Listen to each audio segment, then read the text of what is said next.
earth tonight. In all the darkness, it's kind of hard to see the light. We need more people with compassionate and fewer commandos. Stand up for what's right on Vegan World Radio. Vegan World Radio. We're on air in 3, 2. It's time to live. Hello, welcome to the Vegan World Radio. We are cutting the theme song short because we have a very important show right now. My name is Dr. Crystal Heath, and I'm here with the soon-to-be Dr. Larea Cottingham, a fourth-year veterinary student at Washington State University College of Veterinary Medicine, and I have just ruined her life. And tonight, we are going to be talking about how veterinary students are trained. And we had to change our show because just a few hours ago, we got very important breaking news. So please stay with us for the hour here on Pacifica's KPFT 90.1 FM in Houston. So that news a few hours ago was that your school, Washington State University, announced the cancellation of the third-year elective surgical lab, the horse section of that lab, due in part to a campaign that we had started, and we kind of want to walk through what happened there. But first, how are you feeling? Yeah, first of all, thanks for having me. Happy to be here and happy to have the opportunity to share what's been going on. I want to say that I want to be excited and feel accomplished because this is something that I've been working on and that we've been working on together for a couple of years. And I don't know, the way that it's all gone down and that the way that it's been framed, I'm feeling very anxious and kind of worried, actually. We'll get into all the background, but the email that was sent out this afternoon, and I can read it out here, says, Dear CVM faculty, staff, and DVM students, Washington State University is aware of the concerns and significant public attention surrounding the College of Veterinary Medicine's elective large animal surgery course. Over the past several days, the university has received a high volume of threatening and hostile communication towards members of our community. The safety of our students, faculty, staff, and the animals is our highest priority. Given the nature of these threats and similar incidents that have occurred at other research universities, WSU has determined we cannot safely proceed with the equine component of the surgery course this spring and will not move forward with bringing the 8 horses associated with the course to campus. And she goes on to talk about that students are going to receive full credit for the course, and, defending their animal welfare programs and their compliance with USDA and AVMA guidelines, and, other things like that. But it makes me concerned for 2 reasons. One, as an animal advocate, I am against any forms of harassment, violence, threats to anybody, and even perpetrators of animal harm and abuse or anything like that, because we have to remember that humans are a type of animal and we need to treat other humans with the same kind of compassion that we hold for our non-human animals. And so I am concerned if it's true that the school is getting threats and hostile communication. Frankly, it makes us all look bad, and it makes it so you don't get taken seriously. And it also prevents other students, other veterinarians, other people like you and me from speaking up in the future, because I read that and I'm like, oh, this is going to all fall on me, because everyone, all the students, they all know I'm the student that basically caused this to happen, for better or for worse. And I'm going to get blamed for all of it in the eyes of the students, all the students who are losing the surgical experience. That's another thing I'm concerned about. I think they're just canceling the lab, and I don't think they're going to provide students with comparable experience. So those students are going to be soured, and they're going to continue to say, hey, look, when we don't have terminal labs, we don't get surgical experience. And my whole point has been terminal labs prevent us from getting real experience, because as long as schools have terminal labs, then they don't have to go out into the community and provide opportunities for students to work on animals that actually need help. And we have a huge vet shortage in our area, especially large animal vet shortage. And the school has a really good opportunity to partner students with animals in need and community members and farms and, everyone who needs vet care. But instead, they're going to just end this lab. The students aren't going to get the experience, and we're going to get blamed for how this all went down. Yeah. But the good thing is 8 healthy former USDA research horses will not have to have their lives ended in this student surgery lab. Yes. And can you go into what they planned on teaching these students in this lab? Yeah. What were they going to learn from the lives of these 8 horses? Yes. So, these horses were going to be used in 3 labs, or I guess they were going to be used in 2 labs, and then the 3rd lab, they were going to be doing work on cadavers, and it's unclear whether they were going to use these horses or if they had other cadavers already. The first, and I know we're live, we have a live stream going on here. I can pull up the IACUC protocol and share that. Yeah, like one of the labs was an anerotomy, where that's a procedure that's really only performed by board certified equine surgeons, not really a day one skill that students should be participating in. So that was sort of one of the issues. And I will say, like, this whole thing, a lot of students may be just aware of this for the first time, but we had been addressing the problem with Washington State University using this outdated lab for a couple of years.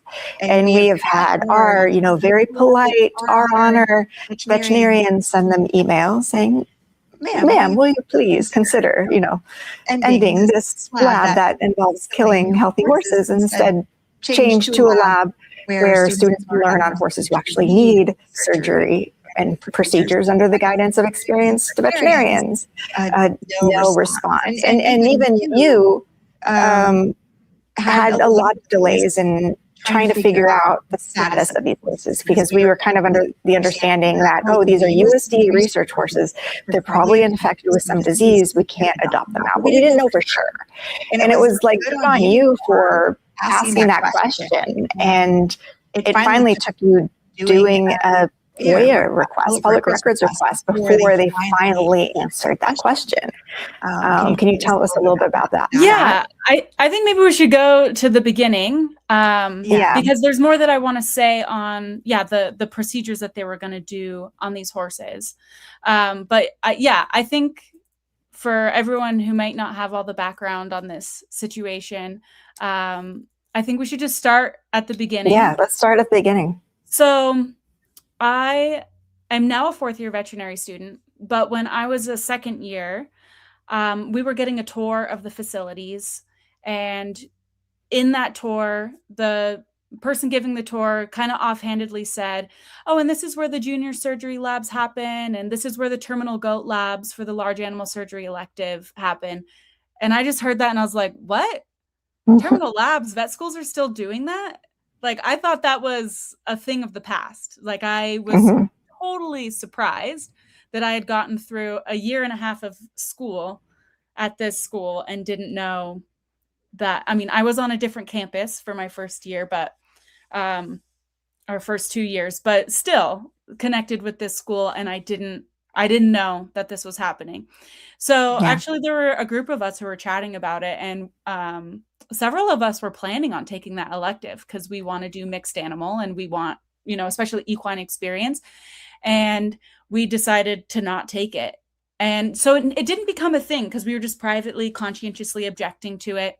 And I didn't really give much thought about it until the next year, about halfway. So when you like have to like conscientiously object from this lab, then like you are denied that. You're like, oh, I disagree with killing healthy animals. So then you just don't get that surgical experience, which kind of seems unfair, right? It does. And I was pretty bummed because from the beginning, I've, known that I was interested in surgery and wanted to take every surgery elective that I could. And so that was kind of the start of, my viewpoints on things changing and realizing like, oh, well, maybe I can't do this because I can't get this surgical experience. Maybe I can't work on these animals because I'm not willing to take classes like this. Yeah, that was kind of my experience at UC Davis too. I had to not take a large animal lab because it involved animal killing. And so then that means, oh, I'm probably not going to be a zoo vet or, have large animal expertise, which now that's what they always throw in my face when I advocate for farmed animals. It's like, oh, you're not a farmed animal vet. I am the number one farmed animal vet on X, according to Grok. But it's true. I'm not your classic farmed animal veterinarian, though I do see farmed animals. Yeah. But yeah. Yeah. I mean, it's actually pretty interesting. I was having a conversation with an older vet who runs a mixed animal practice. And he was teaching me how to do horse castrations the other day. And we did 3 of them together. And nice. And I add that just to be like, I have found other ways to get this experience. But he was asking me like what my equine experience was and, what my plans after school is. And I told him that I started off like being all gung ho about equine and large animal because I wanted to be able to advocate for these animals. But then when I got to vet school, I kind of realized it was a little cliquey and that I didn't really fit the mold. And so I felt socially discouraged by my peers, but then also by the faculty from continuing down that path. And but what's funny? He told me he felt the same way, and he grew up kind of like a more cowboy horse lifestyle, and now he runs a mixed animal clinic. And he said, 30 years ago, he felt this way. Yeah. And like an outsider, and even though it's super weird. He's like, horses are my life. They were my life. And he's like, you can totally do it. And now I am. My first job out of vet school, it's 50% equine, 50% zoo exotics. So you can get this experience and then still end up in these places that we're kind of discouraged from because of our ethical beliefs. Yeah, it's weird. I felt the same way. Lifelong horse girl, yet vet school horse experience, I felt like I didn't belong. And there was always this like myth, sea barn, which is the large animal area of the vet school. They're so cool and relaxed and they're wearing jeans and all this stuff. And the small animal people, they're so uptight and it's so, and I'm like, I am getting the exact opposite feeling. I'm like, my small animal people, they care about animals. I feel comfortable here. And the large animal sea barn, they're making me feel very unwelcome, very uncomfortable, very much like I don't belong. So that's how they kind of get you, I think. If you're not just down with anything, or if you voice concerns, this is what happens. And I also want to go back to the dean's email, what she said, about the threats and the violence. So I have been threatened and harassed by both veterinarians and animal rights activists. And it always, to me, hurt way more to be attacked by my colleagues, fellow veterinarians. I'm kicked out of Facebook groups, accused of being violent. And even right now, what's happening on my social media is everybody's responding to the dean's message and accusing me of being part of that violence. And that's what my colleagues do. And now I'm kind of like, I have an unearned reputation as being some kind of menace to society, which maybe is something I should play up to my advantage, but I don't know how to do that. And there's no evidence of me encouraging violence. Our Honor's mission is all about nonviolence and respect for everybody. And we've seen how violence and threats and bullying and retaliation is always used more successfully by those with a big microphone and those in power than those without power. So as long as we pretend that retaliation, bullying, threats, and violence are a tactic that can be legitimately used, then we will always allow those with power to be able to wield that tool against those without power. So that's why I fundamentally disagree with bullying, retaliation, ostracization, all of those things. Yeah. And I get the feeling like, and I've seen this PR tactic used before. And this tactic is we need to spin the attention away from the horses who now have their lives spared back to the behavior and the tone of those people who were advocating for this and make them appear as bad people. Do good or derogation, classic. Like we need to find something they did wrong and attack them. This is DARVO, deny, attack, reverse, victim, and offender. And this is what they are doing. And it's working. You know, as soon as I got that email, I had chills and I was like, I'm scared for myself. Yeah. And then I was like, you know, of course I'm trying to empathize and I'm like, oh, this must be how they feel and like why they're ending the lab and like this is awful. Like I don't want activists to be making people feel this way. But this is kind of how I've been made to feel from the very beginning. So, you know, I talked about in my second year, I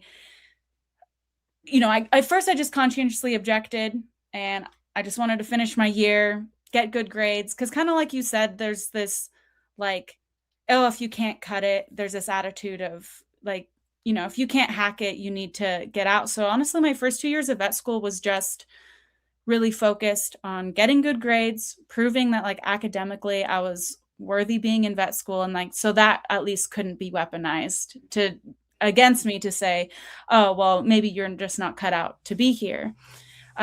And then in the beginning of my third year, so this was September 2024, I sent out a school-wide email because I was elected as the curriculum committee representative. I didn't even like nominate myself or put my name in the ring, but because I was a former teacher and have helped start schools and have a lot of experience in curriculum design, some of my peers, you know, to my surprise, nominated me for curriculum committee representative.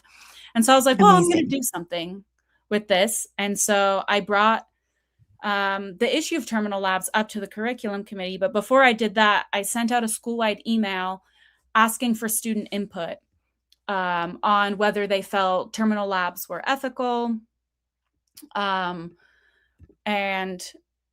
in what circumstances that they thought they were ethical, like always unethical or, you know, ethical if animals were going to go to slaughter or were used in research or always ethical no matter what. And I also asked students if they knew that there was a large animal surgery elective that had terminal labs, and like a quarter of respondents didn't even know that WSU still had a course with terminal labs. And, you know, and that was kind of my main goal with it was I actually, you know, I haven't had a lot of one-on-one conversations with people about this and I really wanted to know. And the biggest backlash I got was from the students who kind of identify as being large or mixed animal. And, you know, they responded and said that I was, you know, my survey was super biased and classic, you know, was trying to persuade, you know, paint terminal labs in a poor light and, undervaluing their educational value. And it was funny because at the time, like the admin, they didn't even respond to me. Like the only question I got about the survey was just making sure that all student responses were anonymous and that I wasn't capturing emails or anything. And which I wasn't. I just wanted to know the information. I didn't really care where the information was coming from. I just wanted to know what students thought about it. But again, like it's attacking, like even just asking questions, they attack the way that you ask questions. And I have had the same experience happen to me when I was working with an animal advocacy organization. And I saw this man who was in a position of leadership romantically pursue a bunch of subordinate activists. And then I asked the question, like, is this sexual harassment? And even just, they're like, how dare you even ask that question? That's planting a seed in people's minds that he is a sexual harasser. So I can't even ask fellow colleagues and other attorneys if this is sexual harassment. That's crazy. How like that. And again, it's the second you get that should be a sign that there is a toxic situation here. Yeah. Yeah. And so there was a couple of students who reached out to me individually, but then there was one student who like replied all and, just basically like being like, this is, like the survey is really biased and, all of these things and like trying to really paint me in a bad light. And I've still never had a one-on-one conversation with that student. Like they've never approached me about it in person. And I have friends who've taken the lab who've been like really open about how useful it was to them. And, it's possible to like have a nuanced relationships and conversations. So yeah, I don't know, for the rest of that semester, it basically was what it was. And I had sent the dean an email at that point, because I think it got passed up the chain, like, hey, this is going to be a concern. And, her initial response was just reassuring me that the animals used in these labs were treated with like utmost respect and everything was done very humanely. And I didn't doubt that. I know that they're given pain meds and that they're kept in clean, dry stalls and all of that. And in the case of the goats, hanging out for a few weeks at WSU is probably a lot better than being killed in a slaughterhouse. And I don't discredit that or deny that. And I had a request to meet with her at that point, but there wasn't really any follow-up. So it was kind of like gnawing at the back of my mind, but I had gotten so much blowback from that email. I could just tell that people were talking about me behind my back. And and that silences discourse. That makes you feel like I don't want to say anything. I don't want to talk. Yeah. And, I'm a pretty like I'm willing to say these things and like it made me like sit and think quietly for a while. And then I did, some other conversations I did talk with the school counselor, because I wanted to share with him some of the research about how as veterinary students progress through their education, they tend to decrease levels of empathy and how that can lead to moral distress and some of the challenges with students being able to identify and cope with moral issues. And I brought up terminal labs as a really good example of how the education system currently in schools that use terminal labs can kind of degrade one's empathy and then cause moral distress.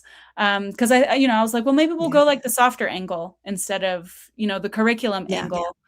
And, that didn't really go anywhere. We had and this is like a known thing in just medical professions overall, is this idea that like we are morally vulnerable. There have been so many atrocities and bad things committed by veterinarians and human doctors, institutionalized crimes against our patients, for a long time, and it might still be going on today, medical students are practicing pelvic exams on anesthetized women without their consent.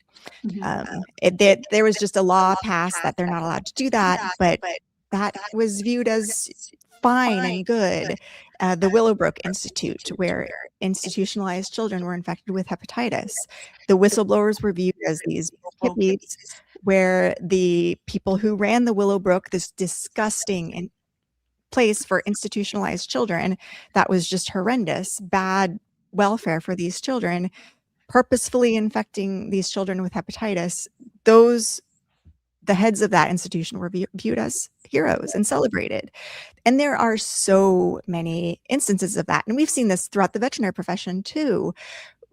We used to commonly practice multiple labs on animals, where we would anesthetize them multiple times, have students practice multiple surgeries on them, and then kill them after weeks and weeks of repeated anesthesia events. So yeah, this is just, and this just shows the barriers that exist to change, which you are personally experiencing. It's not just a like bureaucratic barrier, it's a psychological and cultural barrier. And it's so easy to paint somebody, especially a woman, as somebody who's like, don't trust her, she's not worth talking to. Like, just planting that seed in your colleague's head kind of makes you like, I don't want to become friends with her. Yeah. And that's that psychological, social barrier to change that exists. And it's so hard. Most people don't want to challenge that because it is painful to experience that. And I've experienced it multiple times from animal advocates, from the veterinary profession. And now it's painful to watch you go through. Yeah. Because I know how it feels. Yeah. So I applaud you for continuing despite how painful it is. Yeah, and I don't fault anyone for not, going public and or just facing the institutions and trying to ask these questions. And and I really have for a long time, and that's where I'm like a little frustrated right now, is like I've been, I think some of the narrative that's going on right now is exactly what you're saying. Like, she's getting her information from social media. She's working with the animal rights organizations. She doesn't know what she's talking about. Like, she's not large animal, like You're all lying. of these things, and saying like, I'm not getting my information from reputable sources. And that's why I'm so glad to be here talking right now, because I now want to go into what has been a year-long conversation with the dean of my school. And we've had multiple in-person conversations. We've had, long email threads, and like, she's been really open and supportive of talking with me about it and getting me information that I can talk about and that I can share, that has kind of led to this moment. And before we do that, if you're just joining us midway through the program, you are listening to Vegan World Radio here on Houston's own KPFT 90.1 FM and streaming on kpft.org online. So yes, continue with the story of all you've been doing. Yeah. So everything up until this point was kind of just backstory. Like, I was dabbling, conscientiously objected to not taking this elective course.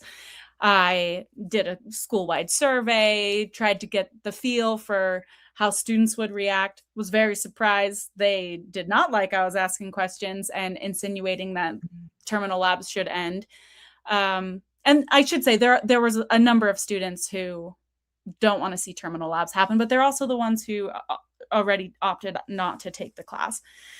And yeah, so then I kind of was at a loss. I was like, I don't really know. Like, this seems bigger than me. And I was chatting with a friend who had decided to take the course, and she and I have like really similar backgrounds and interests, and we had met in the class that we were in, and we were just connecting. And I was asking her like, how she felt about the lab and if it was a really good experience. And she told me that she had really struggled with, the idea of the terminal goat labs, because she, really wanted this surgical experience, knew it was going to help her, in the long run, save more animals. And so she ultimately decided to take the course. But then, we were chatting and she was midway through the course. They had finished the terminal goat labs. And she's like, I just found out that the horse portion is also terminal. I was like, what? Mhm. Like, I knew there was horses, but I couldn't imagine. I never even asked the question if there would be terminal horse labs, because WSU used to do terminal dog labs, but because they're, viewed as companion animals, people said no to that. And I just assumed people felt the same way about horses, because most people do. And I was just like, what? And she's like, yeah. And she's like, I don't think I would have taken this course if I had known. And this was already in March. This was halfway Yeah. through. They And should so, be upfront. Like, you should get yeah. know what, but that's the thing. They're not being upfront with these students, and they're kind of like thrusting it on them last minute, so you have no time to organize, no time to voice concerns. Yeah. And that's how problematic it is. And I published an article in the Journal of Veterinary Medical Education back in August, and we got public records on all of the public veterinary schools across the US and Canada, and showed how many animals were being killed in each school, and made that publicly available to people. But a lot of people aren't going to dig through all of that. And to this day, like, I have students reach out to me and they say things like, oh, I go to North Carolina State University and they would never do that. And I'm like, girl, have you looked at what North Carolina State University does? And this is what got me. Like, of course, I care about the animals, and I'm like, I don't like that they're killing 60 goats a year. And now apparently it's 8 horses too. Like, I don't like that. But the thing that really got me riled up was the lack of transparency, and that people can go through their entire education at an institution believing that terminal labs don't exist and be proud that they go to a school that doesn't have terminal labs, and terminal labs exist. So I sent an email to the dean and the course director. And I basically was like, hey, I just learned that there's a terminal equine portion. I've been in contact with some sanctuaries, and they'd be happy to provide these animals with permanent, high quality homes. And I even apologized in that email, and I was like, I'm sorry I didn't reach out earlier, and that this was like, now this is I'm sorry you didn't tell me earlier. But I'm like, can we explore options for this year? Can we explore options for next year? This was last March. Yeah. And I think, at first they, the dean was like, thanks for being proactive. I don't know if we can do anything about it this year. As far as I know, there's this USDA policy that prohibits these horses from being adopted. She was like, I'm going to look into it. And I'm going to get together and meet with faculty. And so she did. She got together, she met with faculty, she asked the USDA. And another thing that I had brought up was, it's not explicitly written in the syllabus. And she was surprised. And she had required that it had been rewritten previously, and thought they had included it. And she saw that it didn't. And so that was actually one change that did happen this year, is the 2025 syllabus did not mention terminal labs at all. The 2026 syllabus now mentions that there are terminal labs and that these animals are treated with respect. And it's a very short statement, but at least it's in there. Yeah.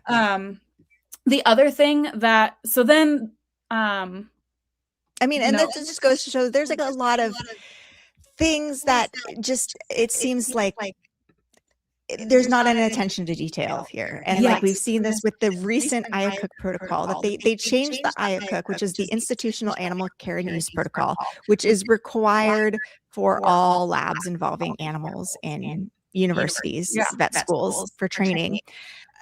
They had to change that. Yeah, and let me tell you why too, because so last year, I found out from my friend who was in the lab because, and I really tried to go to the source. I asked to have these meetings. At this point, I hadn't had an in-person meeting.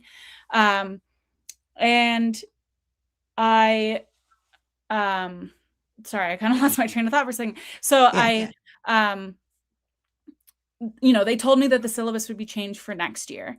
And then I also was kind of chatting with the dean later on in the fall, actually, because, I was kind of frustrated that nothing really happened. That like the only thing that I got out of it was like a promise to change the syllabus next year. So I actually had submitted an op-ed to the Veterinary Information Network, and they did not end up wanting to pick up my op-ed, but instead they wrote a feature piece. And they interviewed me and other vet students at my school, and also different administrators. And they included my paper in it and came to a completely different conclusion than what my paper actually concluded. They're like, oh yeah, terminal labs are going away. And I'm like, no, my paper is showing it's actually continuing. But yeah, anyway, continue. So they wrote this paper, or this article. And so then so that was in May, I had reached out, and then we had a couple of meetings, me and Vin, some back and forth about quotes and stuff. And then the paper was published in, I think, September of 2025. So then the dean reaches out and asks to meet in person.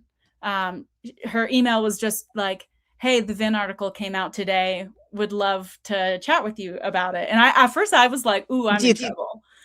Yeah.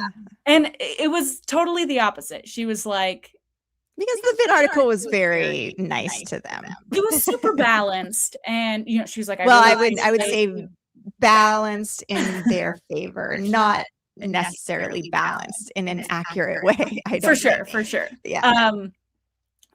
It didn't paint the school in a poor light. And and it was great. Like, the dean and I had a great meeting. She was like, I think what you're doing is good. It's not going to happen. Like, this is a really contentious issue. She's like, I would like to see terminal labs gone. But she's like, anytime this sort of thing goes out into the world, she's like, I get so many emails from alumni, and I get so many complaints from students who are afraid that we're going to take away terminal labs. And she was already getting those emails from this Vin article, because people were like, don't get rid of terminal labs. Like, we really want to keep them. And I don't know. I found that really interesting. It's like, where are the emails from veterinarians who support the end of terminal labs and want schools to transition to access to care models and community-based medicine? I found that super interesting too. And I've found in my own advocacy, we have this huge network of veterinarians who are wonderful and want to change things. And we've done lots of polling and seen how most veterinarians agree with us, but they're very quiet. And it's the very loud people, the ones who work for the industry, work for research medicine, work for livestock interests, who are extremely vocal and empowered. Yeah. And our people are not. And so we changed that a little bit. It did take the public. We spent a long time getting our own veterinarians to send them letters, but that didn't go anywhere. I know. Finally, so if people are like outraged at the letter writing campaign, it all started because people were already doing a letter writing campaign. It was just the people supporting terminal labs. And that was her main reason for not.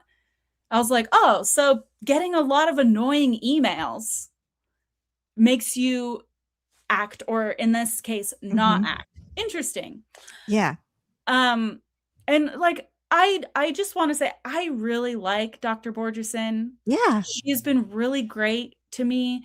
She's been. I knew her from UC Davis when I was there. Good person. I think she loves animals. She cares about animals, and she's trying to do right by her students and her faculty and everything. And she's put in an extremely difficult position. And yeah, I have nothing but empathy for her and respect. Same. Yes. And I am. Yeah, I just want her and everyone else to know, like, I don't want her to be receiving hate and harassment and threats. Like, she's a good person, and even if she wasn't, like, no one deserves that. But she's a really good person, and she is making a lot of good changes, and she is willing to make changes. So she did make sure that the syllabus was changed. And then in that meeting, we discussed the dean doesn't know the machinations of every single course. Like, how could she? That's, she's focused on like big picture stuff.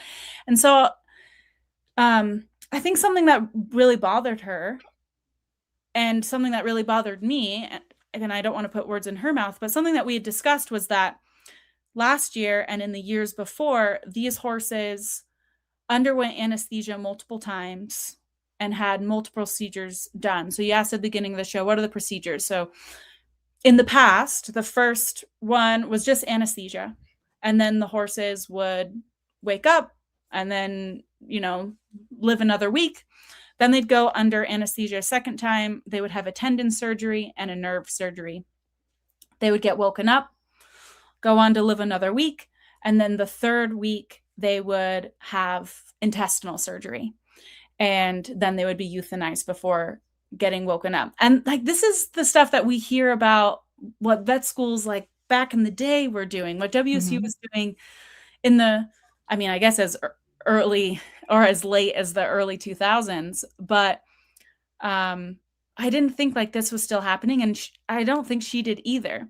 So we had another meeting in December of 2025 because I wanted to follow up to see if I could get the new syllabus to make sure that there was a terminal lab statement in the syllabus. And she told me that they were also redoing the Iacocca protocol because she wanted to make sure that the horses were only undergoing surgery one time.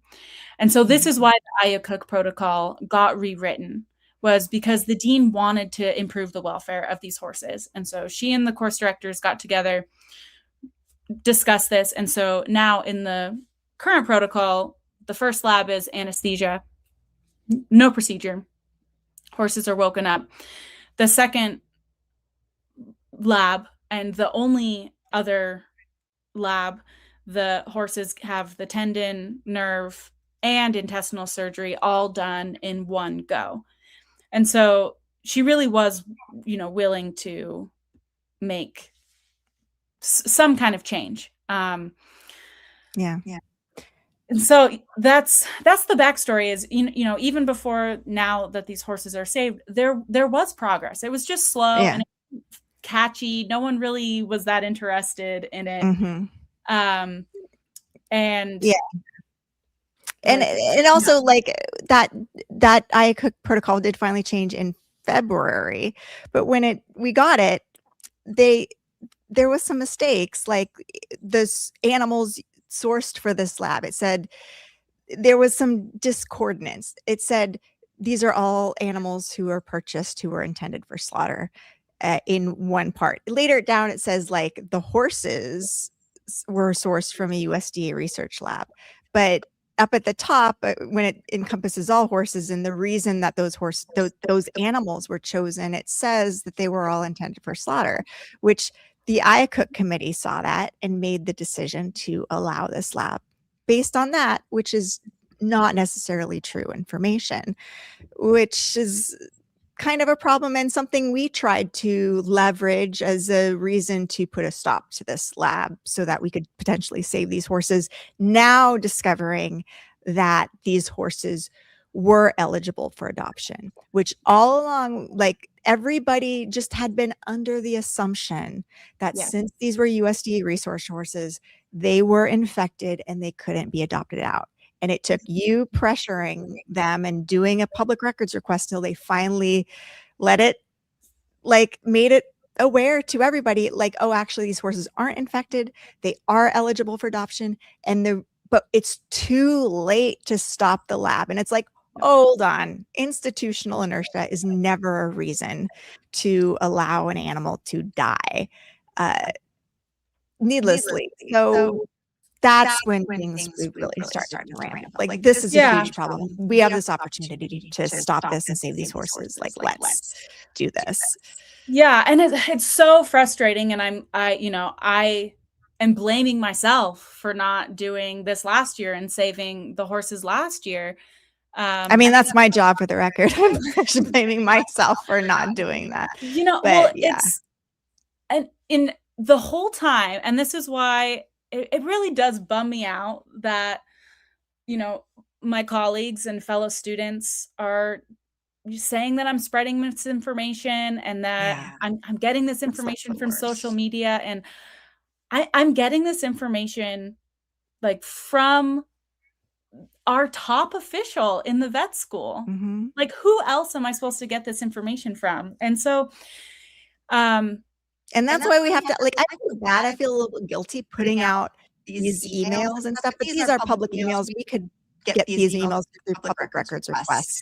But when you're calling a student a liar, that is damaging to your reputation. That's against the veterinary practice, like the ethics, veterinary medical ethics, to defame a colleague. So, hey, like, we got to set the record straight. This is factual information. Here's the screenshots. These horses can be saved. Yeah. Like, let's not attack our colleagues. And you guys nitpick everything that we say as, like, not entirely accurate, but you don't do the same thing when it comes to those in power. And we need to be balanced in our adherence to, in our efforts to be accurate about everything, and not just cherry pick when somebody makes a mistake. And so you brought up the USDA policy. Again, this goes back to last March when I found out that there was a terminal equine portion. And, back then the dean was like, yeah, I'm pretty sure this is USDA policy. I'm going to investigate this. And then she did tell me, she's like, okay, yeah, these horses were used in infectious disease research. They can't be adopted. And so, I was like, bummer, but I don't want to make a big stink about this. I don't want this to be like a huge press thing if there was no chance of the horses being adopted anyway. So I'm going to at least, let's try to get the horses to have less anesthetic events. Let's make sure that it's transparent to the students what kind of thing they're getting involved in. So I kind of stopped focusing on the animals and really focused more on the pedagogy, the teaching side of things, and the institutional transparency side. But then it started to gnaw at me, and I was just like, I need some proof that this policy exists, and I just need to make sure. And so when I reached out in December of 2025 to ask about the syllabus and the curriculum changes, I was told again that the USDA prohibits the adoption of horses. And she actually told me that she thinks that they do this because, and I don't know if this was her own inference or if this was actually what she was told by the USDA officials, that it's because the USDA doesn't want the public to know that they're still testing on horses. Mm-hmm. And it totally would make sense that there's some policy like this so that it doesn't get out to the public. But I couldn't let it rest. And so I started looking into it and found that there is no USDA policy. And there are multiple animal research groups and laboratory veterinarian professional associations that have statements on their websites saying that the adoption of research animals is permitted under USDA policy, and that these organizations support the adoption of animals as long as it's in the animal's best interest. Nice. And that the only policy that prevents animals from being adopted out is if they pose a public health risk, either by, being like aggressive, maybe like a threat to human safety, or by carrying some sort of infectious disease. And so then I asked the dean, I asked the campus veterinarian, I asked the USDA folks at WSU, I asked them if they could tell me if these horses were infected or not, and that if they're not, they actually are eligible for adoption, and that we could actually adopt them out, because it seems like from the conversations between me and the dean, like we both want this to happen. And I didn't get any response on this. Like, we had other email threads going and they would respond to all my other questions, but they wouldn't respond to the question if the horses were infected. So in February of 2026, I submitted a public records request, and a couple weeks later, or maybe it was a week later, the dean sent me an email basically saying, hey, public records requests are really time consuming and expensive.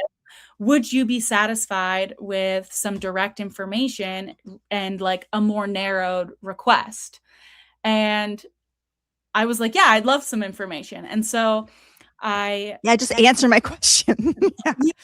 And so I had this bullet point, and if you're on StreamYard, I'm going to share this, or if you're watching this live stream and not listening to it, I'm going to share this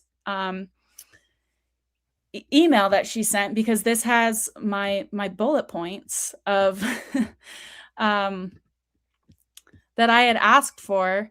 So I said, I want to know if they're infected and if they could be eligible for adoption. And I quote, the horses used in this year's lab were not infected and would have been eligible for adoption had we known in time to alter this year's course. Classes are selected and scheduled far in advance. And this really frustrated me, because I brought this issue up almost a year ago at this point. And no one looked into it. It wasn't until I just kept asking and I kept asking, and I finally annoying. I had to send the proof and be like, look at these other organizations who conduct animal research on animals, who support the adoption of animals. It's not against policy. And so this is the point where I did reach out to you. And I mean, we had been talking privately, and just so everyone knows, and I had been doing my own research and public records on them too. So and you had been wanting to make videos about it for months. Yeah. And you had even made one, and I told you to take it down. And I took it down. I don't want to go public with this. Like, we have a good working relationship, me and the dean, all of these people. Like, I'm not trying to slam them. I'm trying to make sure that we can get this done. I want to prove that we can get this done by cooperating and working together, not causing public outrage. Like, this was my philosophy about it until this, because I just, in this moment, when I got this email, I felt like I had been given the runaround. And we're going to also, I think we'll go into this a little bit more on our social media. We're nearing the end of the FM radio show, Vegan World Radio. And I just want to play one clip before the Vegan World Radio ends. And the great John Kiriakou, if you don't know him, he is a CIA whistleblower who has gone very viral on TikTok and is beloved, and he served 23 months in prison for blowing the whistle on the CIA's enhanced interrogation tactics. And Blue, if you'll play that clip, he spoke out in support of us and WSU, encouraging the students to conscientiously object to this lab. So go ahead and play that. WSU veterinary students, John Kiriakou here. Hey, some of the university veterinary grads have reached out to me to tell me what's going on with this third year. This is about 1 minute and 30 seconds. After this, we'll have about 2 minutes to wrap the show. Okay. In your gut are just wrong. It's not too late to conscientiously object to this lab and to allow these animals to go to a sanctuary. I kind of made a name for myself by objecting to the CIA's torture program. I was the only person who objected to the CIA's torture program. And I paid for it with my freedom. I went to prison for 23 months. I lost my job. I lost my house. I lost my wife. I lost my children. I lost my pension. I lost literally everything in my life. And I would do it again today if I had the opportunity to do it. Stand up for what you believe in. You want your children and your grandchildren to be proud of you. You want to be able to lay in bed at night and think, you know what? I did the right thing when the chips were down. So think about this. Consider it. It's the right thing to do. And you know in your gut that it's the right thing to do. So keep up the 2 minutes to wrap. We're on in 3, 2. Save these animals. I'm pulling for you. I just died when I got that from him. I posted it on my TikTok. It's gone viral on TikTok, and those are powerful words, and that's something everybody should remember. And thankfully now this lab is canceled. Unfortunately, it's being framed as a safety issue, and our work isn't over. We still have to make sure that these horses do go to a sanctuary, and I'm not sure exactly how logistically that's going to work out. I am down to drive a horse trailer up there, pick up the horses, and drive them down to wherever sanctuary. Triple J Horse Haven in Apple Valley, California, has agreed to take them. If I understand, I'm worried that this might turn into some sort of ego battle, and they're going to be like, no, we have a sanctuary of our own. We're going to send them to who knows. I don't want this to turn into an ego battle in any way. And whatever we have to do to make sure those horses go to safety, I will do. Whatever the university wants us to say, I will say. But yeah, we are reaching. And we need to make sure that the university stops doing terminal labs, because they haven't said anything about ending goats next year. And, 60 goats are still scheduled to be killed next year, and the year after that, and the year after that, until they commit to ending terminal labs for good. And there's a couple of dozen other vet schools in the US that need to follow suit. And so this isn't the end. I hope people don't lose motivation for this issue, because there's so many more schools and more animals that need to be saved. And we are reaching the end of the hour. If you've missed any of the show, you can always hear it again on the archive at kbft.org. And please tune in for Vegan World Radio next Monday night, 7 to 8 p.m. Thank you, Blue, our sound engineer. And do keep listening for more progressive programming here on KPFT 90.1 FM Pacifica Radio in Houston, Texas. It's time to live. It's time to grow. Vegan. Thank you, guys. Thank you. Thank you.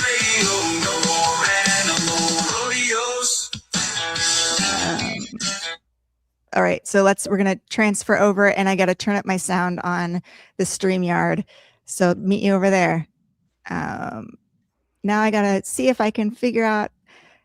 I got some things in the chat that the sound isn't great, or there was some echo. I'm sorry, I haven't been able to hear any of this because we've been live on the FM radio show. But let me see how this sounds here. Now I can hear on the StreamYard. Let's see how this is going. Now we can swear all we want. We can say an F word because we're off FM airwaves. Yes. And we have as long as you want to I was just kind of scrolling through some of these emails because I have this whole outline. So this is the email that's on here right now, is the kind of the final verdict. And there's just so much. Like, when people tell me I don't fully understand the situation, I just want to send them the document I've made that links every email that I've received and be like, I am the situation. What are you talking about? Yeah. It's so being accused of being a liar and being like, I have a dossier. And anybody out there who thinks that I'm a liar about anything that I say, they're always afraid to like talk in person. And do you want to see all the documentation that I have about whatever drama is going on? And Laura, you have the documents to prove everything here. So let's go through it. Yeah, well, let me just. And it's hard for people to believe. I think like that's another thing. Like people always are like, well, WSU is one of the top veterinary schools. How could they possibly be doing anything wrong? Let me tell you, that's how it is. The Karolinska Institute, nobody believed that they could do something that was harmful to patients. And people were dying in their tracheal transplant studies. And it took multiple nurses speaking up before they stopped the surgeon who was basically maiming people. So I'm telling you, like, you should definitely not trust respected institutions because those are the ones that are hardest to whistleblow about because nobody believes the whistleblowers. And everyone needs to read The Occasional Human Sacrifice by Carl Elliott. The moment in that book that has really stuck with me is when, and I read it a couple of years ago, so I might not be remembering everything exactly, but when he talked about how like the head or like one of the main researchers who was running the hepatitis studies on the children at Willowbrook, how he ended up getting some award from like, and basically became like this grantee from the American Pediatrics Association. Like I felt like, and I heard the glass shatter in my brain of like, whoa, what does it actually mean to get these awards, to get recognized for the, like, so many people who have done these, who have these amazing awards are responsible for some major atrocities. I'm thinking all of the AVMA Humane Award winners, the AVMA President's Award, going to a man who I have a dossier full of him saying the most homophobic, transphobic, racist things on his Facebook. And he got the AVMA's President's Award for bringing a diverse perspective to the veterinary profession. Of course, he was a white man whose diverse perspective was farmed animal stuff. But yeah, like, and we see this in the animal rights movement too. Hello, like, I can be vegan. What's your excuse? Always listen to whistleblowers. Why not listen to whistleblowers in the animal rights movement who are being deplatformed, who are being denied speaking engagements at AVMA conferences? Women who voice concerns about men in power. So when you say support whistleblowers in all of your spheres, do that. And who are the people in our movement who are getting the biggest awards? The ones who are also harming fellow activists the most too. So like, just recognize it in all of the spaces. It's not just, it's easy to see it when you're an outsider who's criticizing a thing. It's not easy to see it when you're on the inside and you respect the people. And it's hard. Like, this is your school. And it's hard for people. You're paying hundreds of thousands of dollars and you're like so proud. I go to WSU, this great school where Dolph Lundgren went. And it has this stain. Like, be okay with say, like, I went to UC Davis and I can say, yeah, it's the best vet school in the world, supposedly. But there's a lot of problematic things about it. The Primate Institute, the things that were said to me by livestock professors.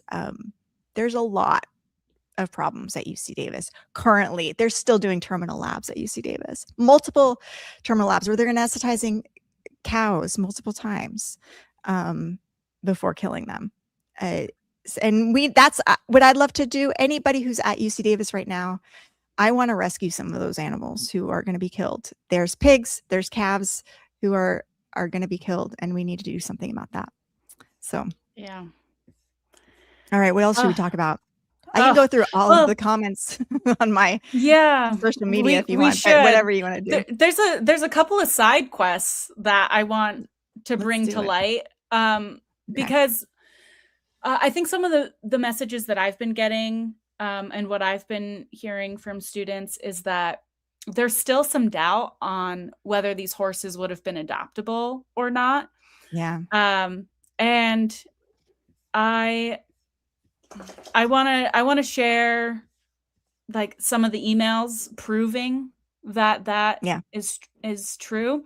Yeah, so add this to the stage. Yeah. So here's an email from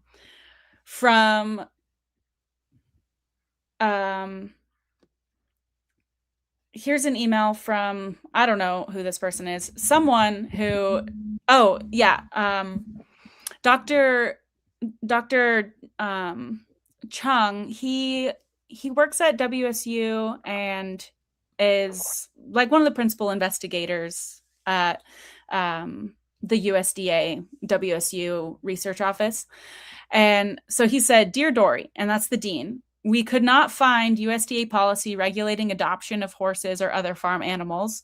We also checked with 2 USDA personnels in ARS, Animal Research Service, and APHIS on this question. The only precaution we add is that these animals should not have active infectious diseases when adoption. Please let me know if you need further discussion on this matter." So here's an internal email that the dean shared with me because she was giving me the information openly. I didn't get this through nefarious reasons. This was before my public records request. Mm-hmm. So then I asked, this was when I asked, so can we have documentation on whether these horses were infected? She directed me to the people at the USDA who would know which horses were a part of the study. She says, "I know, for example, when I adopted a research beagle, it had to be spayed and vaccinated before adopting out. And I don't think they'd have to undergo any infectious disease testing. And I suspect the USDA has their full vaccine records." Like, I'm not coming up with this information out of nowhere. Yeah. And like the dean, she supports the adoption of research animals. She herself has adopted research animals, a research beagle. Sorry, I don't mean to. Oh, here, no worries. I removed my thing. You can continue. Sorry, I didn't mean to add that. This was a fun side quest, is that through these communications, I found out the USDA at WSU is ending their horse research later this year. Not totally sure when. Mm-hmm. And they have 11 horses left. 8 of the horses were going to go to this lab. And 3 of the horses, the last 3 horses, were just going to be euthanized because there wasn't enough horses to be used in the lab next year. The dean said the school wasn't going to buy any horses to be used in the lab. They were just using these horses because there's 11 horses total. So there's another 3 that potentially need a sanctuary. So actually, hopefully they haven't been euthanized yet. They haven't, because someone in the dean's office has already, she or he, I don't know, they have already agreed to adopt those remaining 3 horses. So even if this terminal labs situation didn't go the way that it has gone, these 3 horses were already going to go to. So there's that proof. These horses can be adopted. Yeah. Yes. And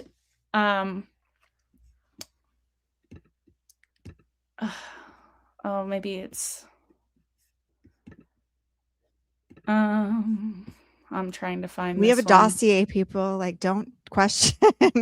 There's so many documents here that we have. Okay, this was before things kind of went south for me. The dean sent me an email. This was back in February. I wanted to let you know that the professors have decided to discontinue the equine labs for all the reasons we've discussed. So, because they're not really allowed to buy more horses. The USDA is ending their research, so like their pipeline of horses is running out. So they're going to be looking for additional electives in the senior year to ensure that there's some hands-on work. And this is something that I want to reassure students, because I know students are going to be really, really mad that they are not getting this experience, and they're going to feel really shortchanged. And they are going to be shortchanged this year, because I'm sure these opportunities haven't been put in place yet. But this is proof that they were already starting to look into this for next year. And they want to start revamping some of the fourth year as well, so that they can get more hands-on experience. And this is where she reiterates that a woman in the dean's office will be first in line to adopt those 3 horses that aren't going to be used in the labs. Amazing. Yeah. Yeah. And like, there's so many things students should be learning instead of enterotomies on horses that are more day one things. Like, how many lameness exams have you done? How many nerve blocks have you done? How many horses have you tubed? How many colicking horses have you tubed? How many IV catheters have you placed? How many joints have you injected? Like, there's just so many things. Like, how many abscesses have you scooped out? How many hooves have you tested? How many shoes have you pulled? How many teeth have you floated? These are all like those day one skills that somebody should have who is a horsey person. So yeah, and the AEP has their list of they have their list of competencies that students should have. I just want to like quickly pull up this. I guess I have to take you down your screen and put up mine. So this is the post on Washington State University's page about it.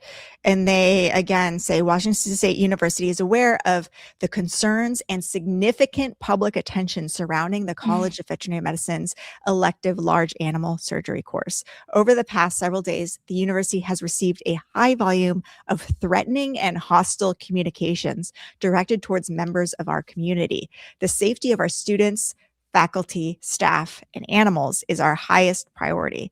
Given the nature of these threats and similar incidents that have occurred at other research universities, WSU has determined that we cannot safely proceed with the equine component of the surgery course this spring and will not move forward with bringing the 8 horses associated with the course to campus. Students will receive full credit for the work already completed in the elective course. Full statement link in bio. I give my comment here, and there's some replies to my comment, including love. And then like somebody said, I hope in the future your team and supporters find a better way to spread your message.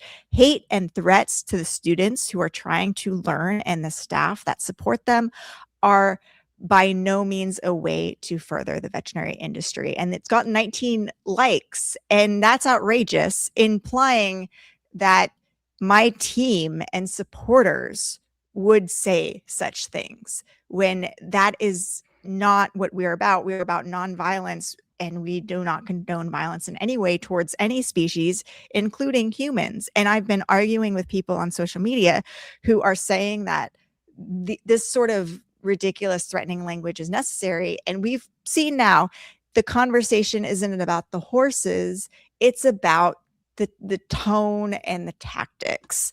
And using violent language it hasn't made them more likely to cancel the lab. I think just the public outreach, professional public outreach was enough. The volume of letters that they got was enough.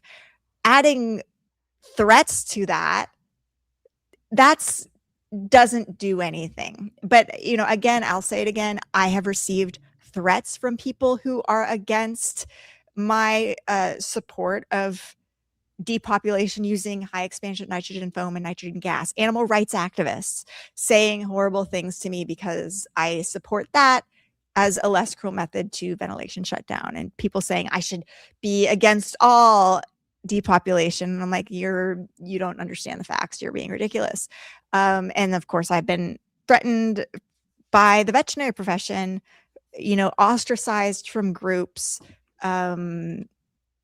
defamed as somebody who spreads lies and misinformation, and who is violent, as is happening right now, which is harmful to my ability to get work and collaborate with others and promote animal protection.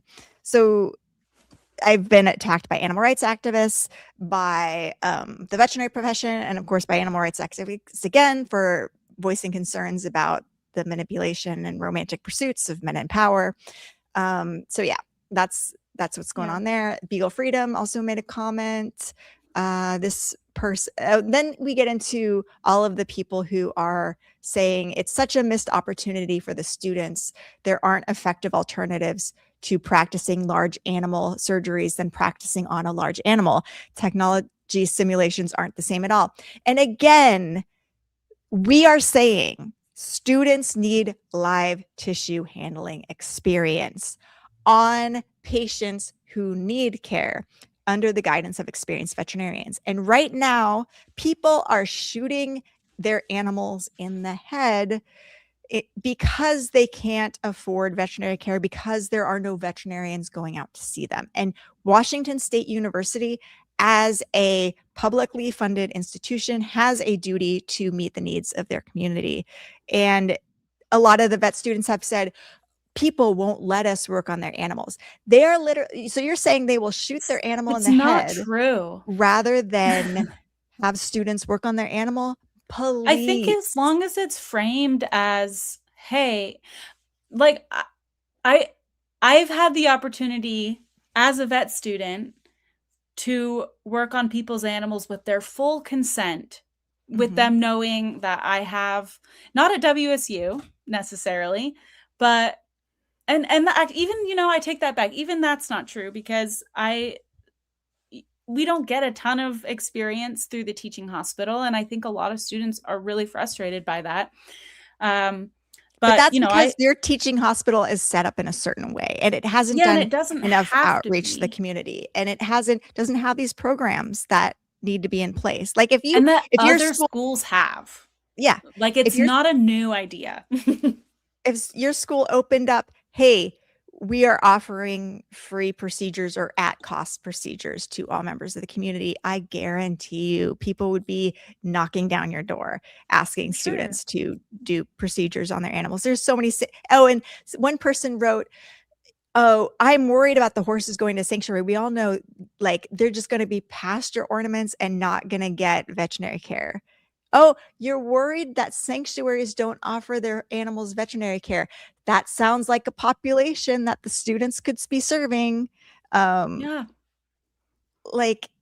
it's very frustrating. Very smart students have been just indoctrinated into this philosophy. And we've all been there, that we've had this belief, oh, we have the arguments to combat all of the things and to support our own idea. Until you really engage with people on the other side, you're not challenging your ideas, your existing ideas. And I'm so glad that this has given the opportunity to put this on stage, because before, students weren't really engaging with this. They were in their own little bubble. They believed what they believed, and they weren't challenged on their belief.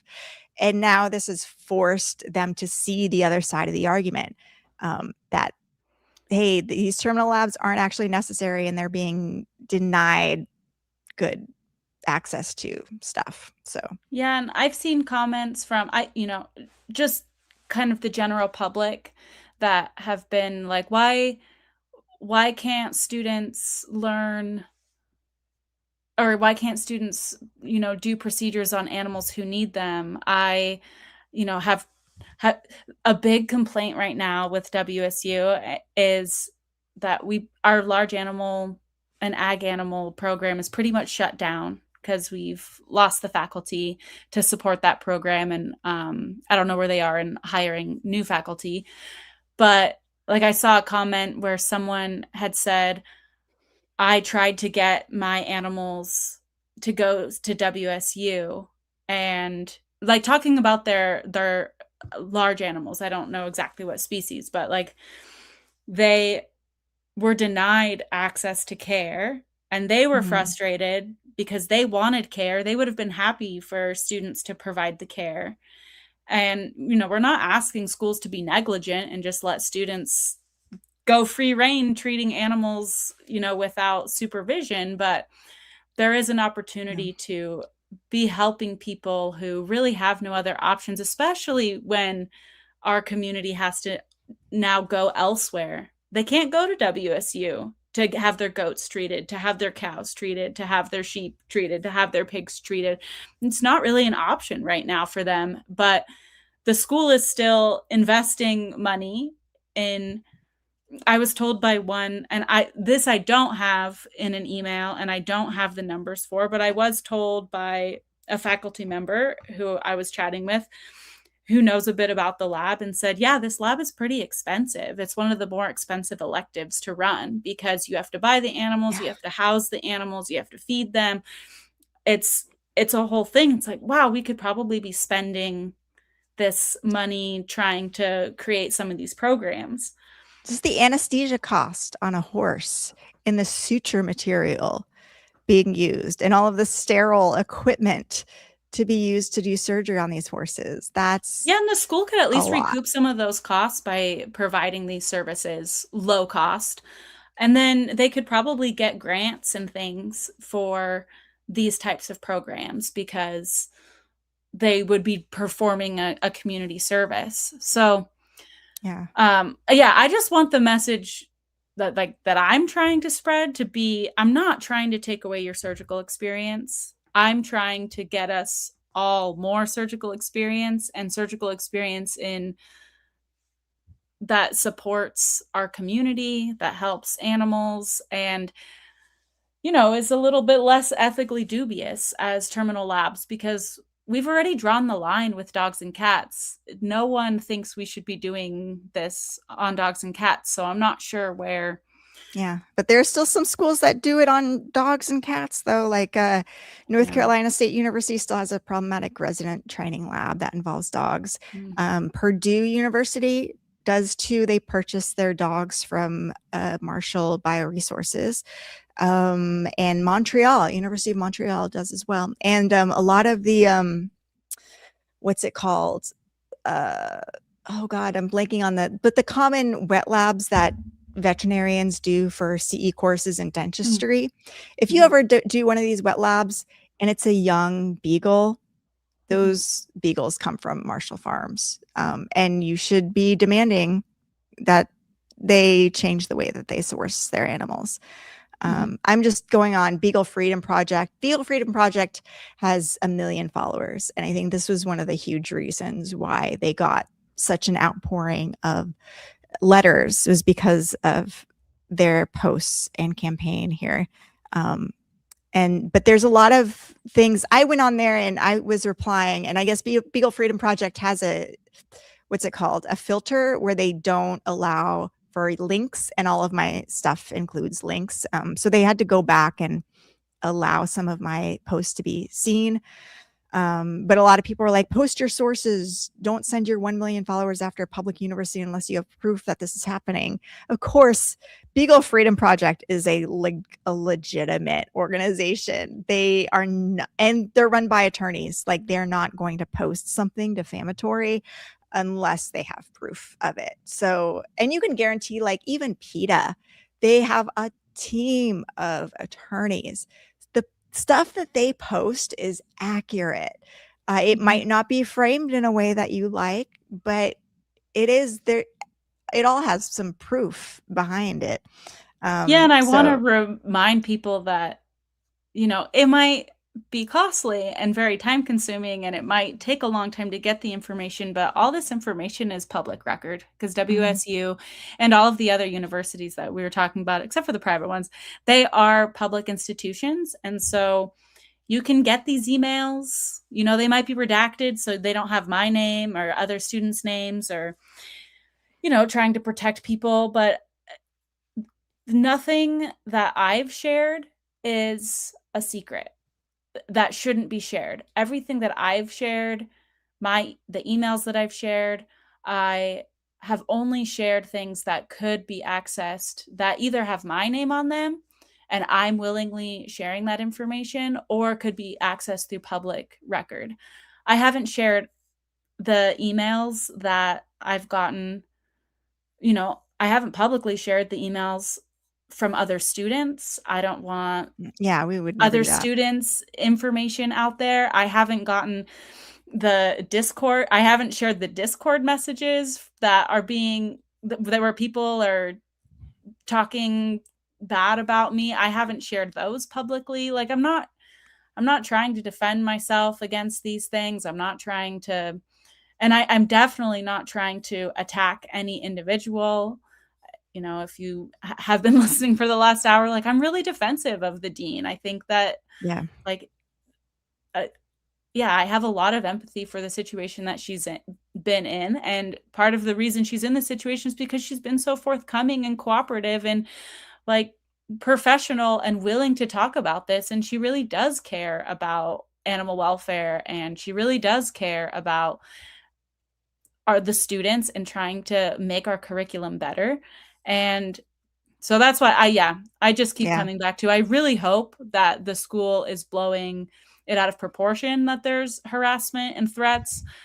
I wouldn't put it past some people to be unthoughtful and send messages like that. And I just want to make it clear and reiterate that we are so against that, because we both know what it feels like to be retaliated against, to be called liars when we have all the evidence, to be said, you need to find the evidence. You don't know what you're talking about. And so frustrating. Like, you are the evidence.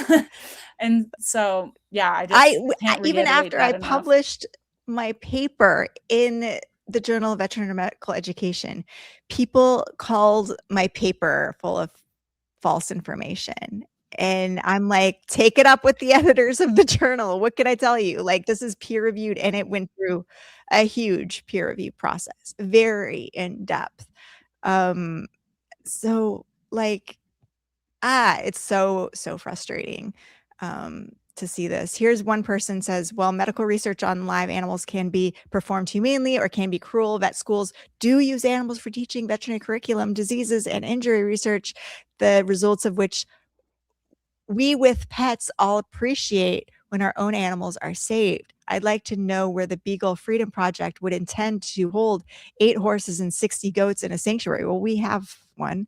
To my knowledge, finding safe, lifelong sanctuary space for so many horses and goats is challenging. No, not really. But I mean, if this was done at scale, but like, since this is such a huge story, there's lots of sanctuaries who want to be a part of it and want to take these animals and who've reached out to us. So it's really not a problem to find. Unfortunately, it sounds like the goats are already gone. But and I did want to bring that up. I think what has been frustrating, and I'm sorry I keep using that word, but I am frustrated about a lot of parts of this situation, is that in my early conversations about terminal labs, I first brought them up only knowing that the goat labs existed, and was kind of like, been like, oh, you animal lover, you don't understand how important these labs are, and these goats were going to go to slaughter anyway, so it's totally okay. And it is an interesting, like, ethical question of, well, these goats were going to go to slaughter, it probably is a nicer time for them to be at WSU for, the weeks before. But what really got to me is that no one really seemed to, people were against the idea of terminal labs in general, but people could kind of reason their way out of caring about the goat labs because they were going to go Moral to slaughter disengagement. anyway. Yeah. And even when I brought it up to the administration at that time, it was kind of like, well, they were going to go to slaughter anyway. What do you want us to do about it? And it wasn't until I found out about the horses that I think that even the dean cared. Like, she's a horse lover. Like, she has beautiful photos of horses in her office. She kind of opened my eyes, like, dang, people are really only going to care about this issue. And like, it kind of started dwindling in our correspondence, where I just started focusing on the horses. And that's also what happened, like, on social media. It all became about the horses. And I just want to remind people, there were 60 goats, and they have all been used in the labs. The goat portion of the terminal labs has ended. Yeah. And the goats' lives has ended with them. And so we need to make sure that the school commits to not using goats in the future also, and not using any animals in terminal labs in the future. And it's frustrating that you only care about certain species. I don't get it. Yeah, it's weird too, because now, okay, even if they say those 60 goats, we won't do the goat lab either. Well, they're still goats being slaughtered. Like, yeah, but when you're a student and you have an animal that is your patient, now you're morally responsible for them. And if a goat who was intended for slaughter crossed my path, I'd be like, I want to make sure this goat gets to a sanctuary. Like, this goat has entered my sphere of concern. I have a moral responsibility to make sure that they're going to be okay. It's just like you are driving down the street and you see a dog run across the street, and you go, well, okay, now I got to stop and make sure that that dog's going to be okay. Sure, there's millions of dogs who are homeless and streets everywhere, but now this dog in front of me is my responsibility. And you're putting students in that situation where, like, now this is their responsibility. They're either going to have to morally disengage from this, which is a harmful thing for them to experience. This causes moral distress. You're putting them in a position that is causing moral distress. Either they obey the institution, the hierarchy, and go along with the flow to gain the surgical experience, and they morally disengage to do that, or they're going to go through everything you're going through to try to save that goat who has entered their sphere. They're going to be a stronger person and a better person after it, but they're also their colleagues who do morally disengage they're going to suffer. Like, it causes a ripple effect, because your colleagues now are viewing you as a bad person through do-good or derogation that is happening. That's harming their ability and how they view the world. They're not acting necessarily courageously because the institutional pressure and the culture says this incentivizes them to behave in a certain way. And so you're challenging that. And unless some will see the light and be like, oh, now I see what's happening here, and they'll join us, but others won't. And I want to extend love and empathy to them and hope that they see this harmful pattern, this culture, what medical culture is doing, how they're being manipulated and coerced into betraying their conscience, and get them to think about all of the ways that they're being manipulated. It's ultimately a good thing whenever anybody consciously objects and follows their conscience, and there will be challenges, but as long as the school policy exists, this is what they're putting in front of students. They're creating a world where they're incentivized to morally disengage and betray their conscience, and they're punished for following their conscience. And that's not what an institution should be doing. So. Yeah. And, I haven't gotten in trouble. I haven't, I do want to say, like, I haven't faced like official retaliation from the school. Like, they haven't threatened to kick me out or anything like that. But it's, the icing out is real. Yeah. There's just, I can feel the knots in your stomach. I don't know, of having emails written about you by the dean. Like, ugh. Yeah, and I even she doesn't mention your name, but everybody knows who she's talking about. Yeah, I've been mentioned twice. The first time was just so the third year students, class of 2027, knows about this. But I had asked the dean multiple times, like, hey, now that we know that the horses could have been adopted, and I have friends who have taken this course in the past, and they felt okay about the terminal labs because of, the reasoning that the goats would have gone to slaughter and that the horses were going to be euthanized anyway, because that's what they thought the USDA was requiring.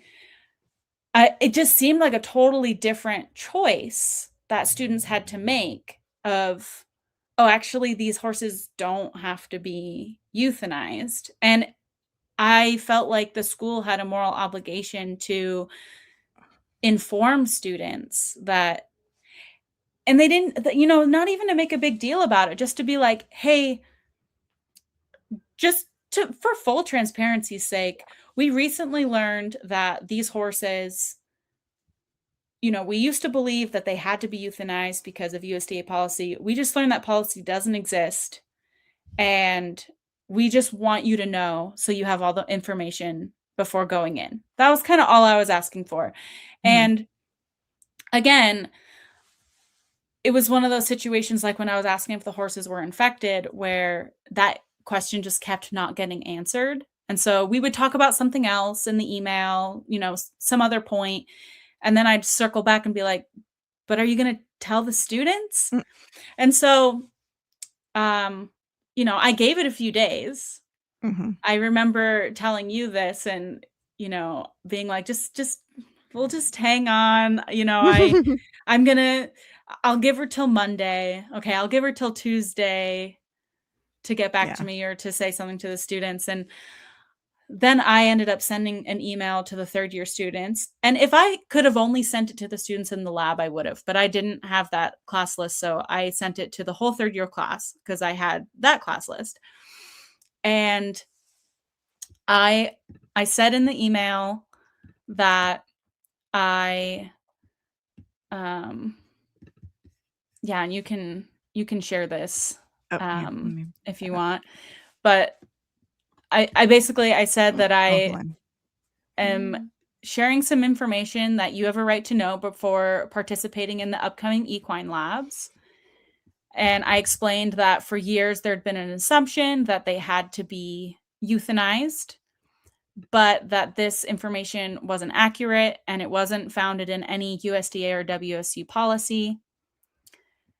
And I said the WSU administration, and I specifically didn't say the dean because I didn't want to throw her under the bus, because we had up until this point had a really good working relationship and I have a lot of respect for her. And so I said the WSU administration has confirmed in writing that they were not infected and would have been eligible for adoption. And I quoted this, and I go on to explain some other things that we talked about earlier in the hour, like how the IACUC protocol, justifies these terminal labs because they were purchased from animals that would be sent to slaughter. And, kind of in like, my legal brain wants to say, oh, they left out the justification for the horses. Maybe we can use this, maybe we can get them out on a technicality sort of thing. And we also discuss this with the Society of Veterinary Medical Ethics. Yeah. And this wasn't out of nowhere. A bunch of veterinarians chimed in and was like, oh, I looked at the IACA protocol and this is problematic, where they say these horses came from slaughter. And so this lab should absolutely be put on hold until they figure this out and get IACA to approve it again. So like we had discussions not only amongst ourselves, but with numerous other veterinarians who are professors at universities and who veterinary ethicists. Yeah, this is not like we had done a lot of work here before you sent out this email. Yeah, absolutely. And anyway, so, and it was explicit. I'm like, I'm not telling you to not do the surgery. I just want you to be fully aware in case this changes like your calculus. Because I was thinking about my friend who had confided in me and said that she wouldn't have taken the lab if she had known that there were horses in it. And I'm sure there are other students who feel that way. And there are students who only felt justified in doing it because of, these assumptions about euthanasia and slaughter. And so many colleagues who say I went through, did terminal labs, and I used to think it was important and necessary, and now I realize I was wrong. It wasn't. I did not learn anything from it, and it haunts me to this day that I participated in that. And it's like, you have to forgive yourself for doing things that you regret, because we can only act with the information that we have before us in our life experience. So, but try to be open-minded going forward and don't stick to justifying things when all of the evidence you learn after that shows you like it's not necessary.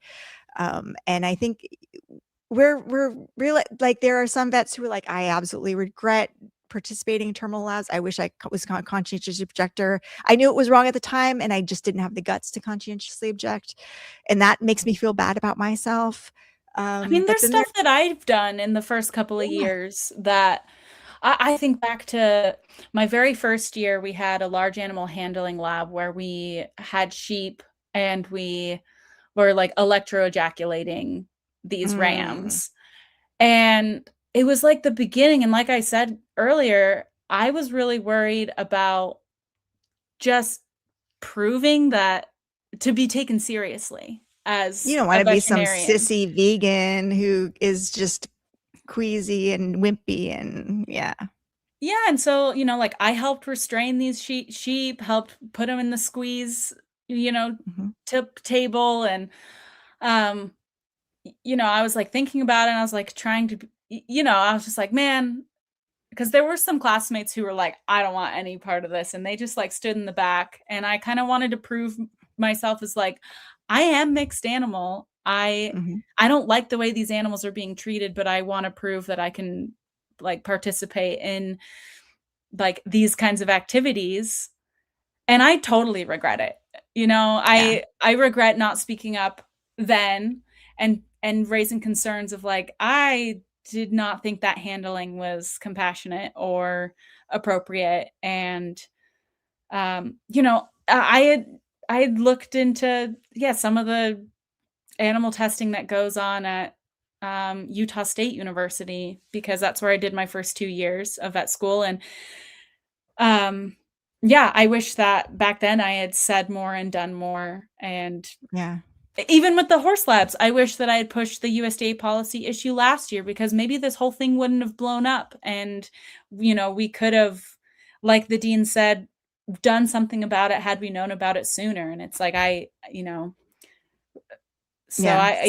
empathize with people who have my regret. UC Davis undergrad. I chopped off the tail of a sheep, a lamb, with a hot blade as part of one of my labs. And it was very much the same thing. It was like, I'm proving myself as a mixed animal person. I'm not some wimpy, like I wasn't vegan at the time, but you know, I was kind of more, I was vegetarian, and I did want to be like, kind of prove myself. And I regret that. I should have asked more, like, are these animals given any anesthesia or like any pain control? And there was another lab that I did that was, we had to do castrations and vasectomies on mice and then euthanize them afterwards. And I think this was like a mandatory class that I had to take in order to be accepted into vet school. And Wow. a couple of people in my class, one person who was absolutely not an animal rights activist by any means, was the most vocally outspoken about this practice. And I kind of rode her coattails a little bit, sent a letter, but then I was so worried about getting on the radar. This was like right before I Yeah. was applying to vet school, that I like sent the email. They responded back, hey, can you tell me more about this? And then I'm like, I didn't respond. And then I saw those emails just recently, searching through my inbox, and replied to them like, hey, it's however many years later, wondering if You're like, back in 2008, actually, God, yeah, more than 15 years later, we had this lab, and I was voicing concern. Like, I had like more academic reasons for objecting, like the anesthesia protocol doesn't seem well, like these animals are suffering afterwards, and a large number of them died, and some of them are crawling across the table with their insides hanging out, and they're like, oh yeah, so we ended up changing the anesthesia protocol to something that I would have wanted better. And I'm like, now I want to be like, now you need to not have this lab anymore. Like, this is not, IACUC should not approve this lab, because literally the only thing that we're doing this for is to show ourselves that castrated mice, their accessory sex organs are smaller than vasectomized mice, because vasectomized mice still have testosterone flowing, so their accessory sex organs are the same size. It's like, how We many do not need papers to- exist proving that? We just need to prove this to ourselves, to prove that what we read in the science books is real. Like, this seems not a good use of mice lives. You know, and I think that brings up a really good point of, like, honestly, none of these courses and none of these terminal labs would happen. And people like the dean and students who object, or students who support, none of these people would be forced to make these decisions if IACUC actually did what it says it does. If IACUC actually followed the 3 R's and was really looking at ways to reduce animal models, and if they were trying to really eliminate redundancies, I know that's one of the justifications you have to do in an IACUC protocol. I mean, I can pull up the IACUC protocol and we can go through like what they had to do. And if they really did what they say they have to do, these things wouldn't get approved, and then they wouldn't be anybody's problem. But I don't know if you want to pull that up, but let me pull that up. But let me. So there's a big problem. Finish this even point. In human medicine. Oh, sorry. Go for it. We're just talking over. Just before I leave this, because I think people are wondering, like, how did it get to the point of there being campaigns? And so I was talking about, I sent this email to the 3rd-year students, and then the dean replied, and I had quoted her email that she sent to me, where she had said they were not infected and they would have been eligible for adoption. And then in her email to all the 3rd-year students, she said the quote provided by Larea is neither relevant or correct for the situation. And and she said social media doesn't dictate curricular decisions. And this is kind of when, this was the last I've heard from her, honestly. I was like pretty gutted when I read this, because I included a quote from an email that she had sent me, and she didn't acknowledge that the horses could have been adopted, and now everyone thinks I'm a liar. And that's when I was like, I have done I have been quelling the public facing campaigns. I told you, I've been chomping at the bit. I have been silencing Crystal. This is not my first rodeo. rodeo. Lorea's got to learn her lesson. I have been, and I'm like, no, I'm going to do this the right way. You know, the way that all the people here tell you to do it. Go through the appropriate channels. Be professional, like show your evidence, be logical, be evidence-based. Don't rely on people's emotional feelings and reactions to things. And I really believed that, honestly, until this email was sent. I believed that was the way to go about change. Yeah. And I've always been such a pacifist, like just pretty quiet, by the book, kind of like, I'm just trying to make everyone happy and like be very you're like bridge the most across the aisle, and it just hurt, honestly, so you're much. just a rare person of like, you're the perfect person to do this because you're so balanced and grounded and empathetic and like studious and smart, and you don't come across as anybody who would be dishonest or overly emotional or anything like that. And to have the dean say that about you, and I read other emails and I'm like, it's coming. I'm a little worried. Like I'm like, I've seen this pattern before. I know. You're like, next. oh, poor Lorea, she's so naive. Oh, yeah. No, we all gotta be. What a sweet innocent child. You have to be slapped in the face before you can believe that somebody you trust, like, and I honestly don't know if she even recognizes that this is not acting in good faith, or if she has her own circle of influence and is just, we've had our conversations. She has to answer to.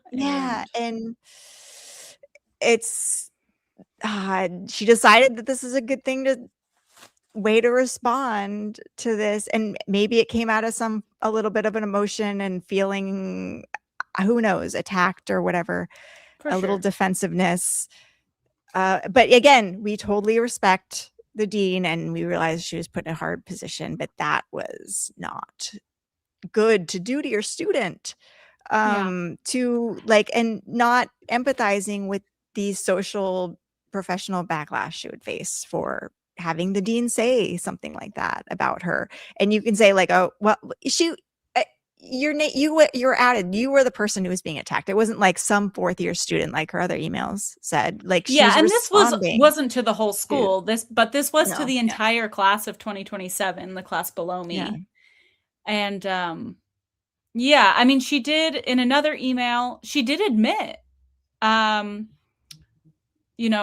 there was an email that was sent out about like, there's some animal rights organizations getting involved. Again, framing it as, well, and it was a veterinary issue. She got multiple emails from our honor veterinarians first. She knew that this was a veterinary thing, and then framed it as an animal rights thing once the animal rights and that's the thing, is like, no other groups got involved until that email, until she responded that way. And that's when I was like, I don't know what else to do. And I even had told her in the past. And I had told the dean in the past, like, I feel compelled to write an op-ed, and I just want you to know ahead of time. And she never said don't do it, or she never addressed it. And I never had an op-ed published about this because no one was really interested in the story. And I wasn't trying to write, probably because I wasn't trying to write it in a way to be super inflammatory. And, I had submitted it to local papers, local Washington papers. And the media wants drama and hard opinions. And so yeah, so then you and I co-authored a press release, and then Mhm. that's when it got picked up. That's when Beagle Freedom Project saw it, and they picked it up, and they reached out because they wanted the facts, and I shared what I'm sharing now so that they were acting from a place based in evidence. And they sent their posts, and then other organizations picked it up, and I can't control what other people are seeing and what other organizations are picking up. I didn't reach out to PETA. It's once it got to that level of there were multiple campaigns, it's I can't control that. And I Yeah. I just want people who see those campaigns to act kindly and compassionately. But yeah, the dean did eventually send out an email saying, why is this getting such big attention? And she did say that it was because a fourth year student had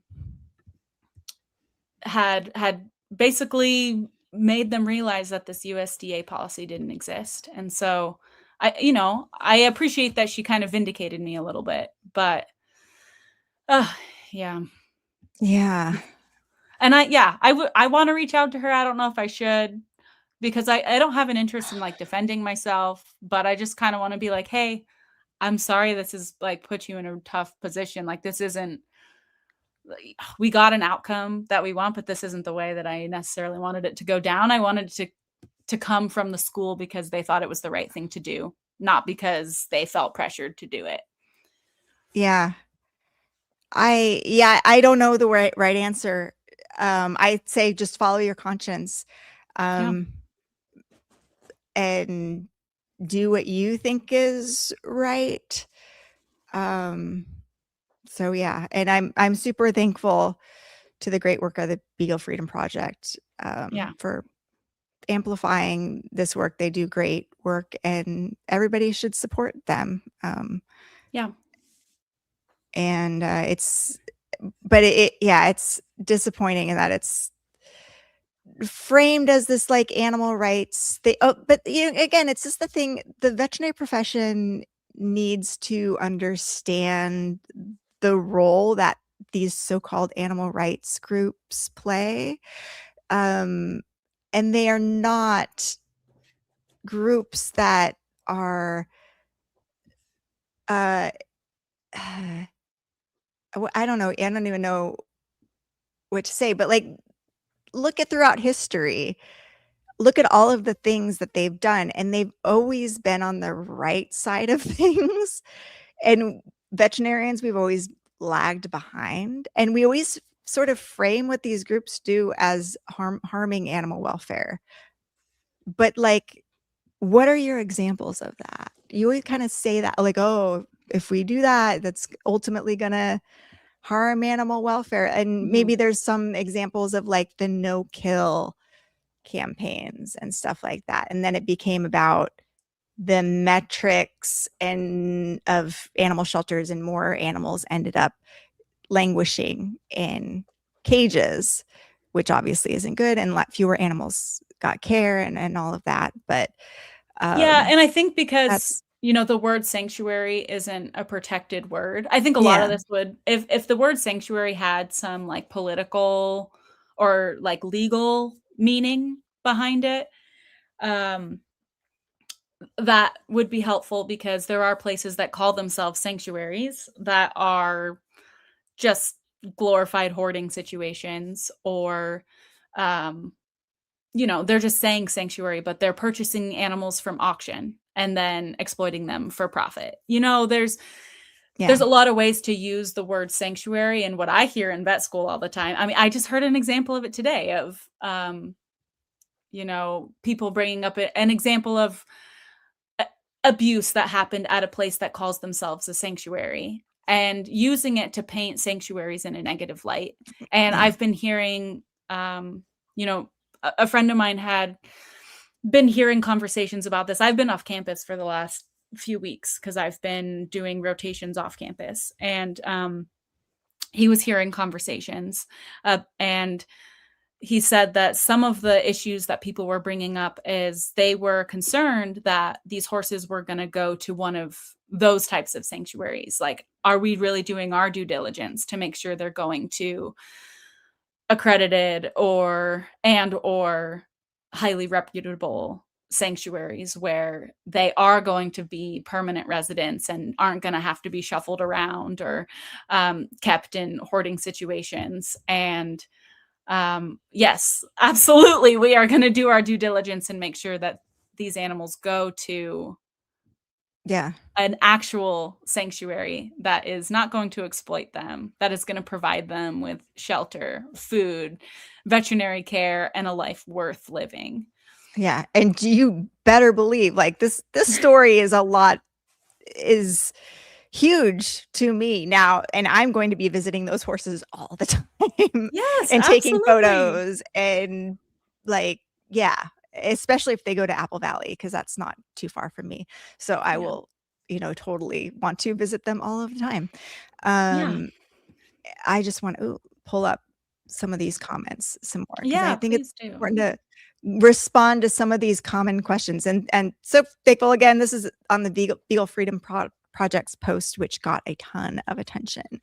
And this person says, are these rideable horses who will be offered sufficient retraining to be adopted out into a safe forever homes? And my understanding, I think, I don't know how old they are. We know nothing about these horses. And I think sanctuaries agreed to take them just thinking that maybe these horses would not be rideable and they just live out in pasture.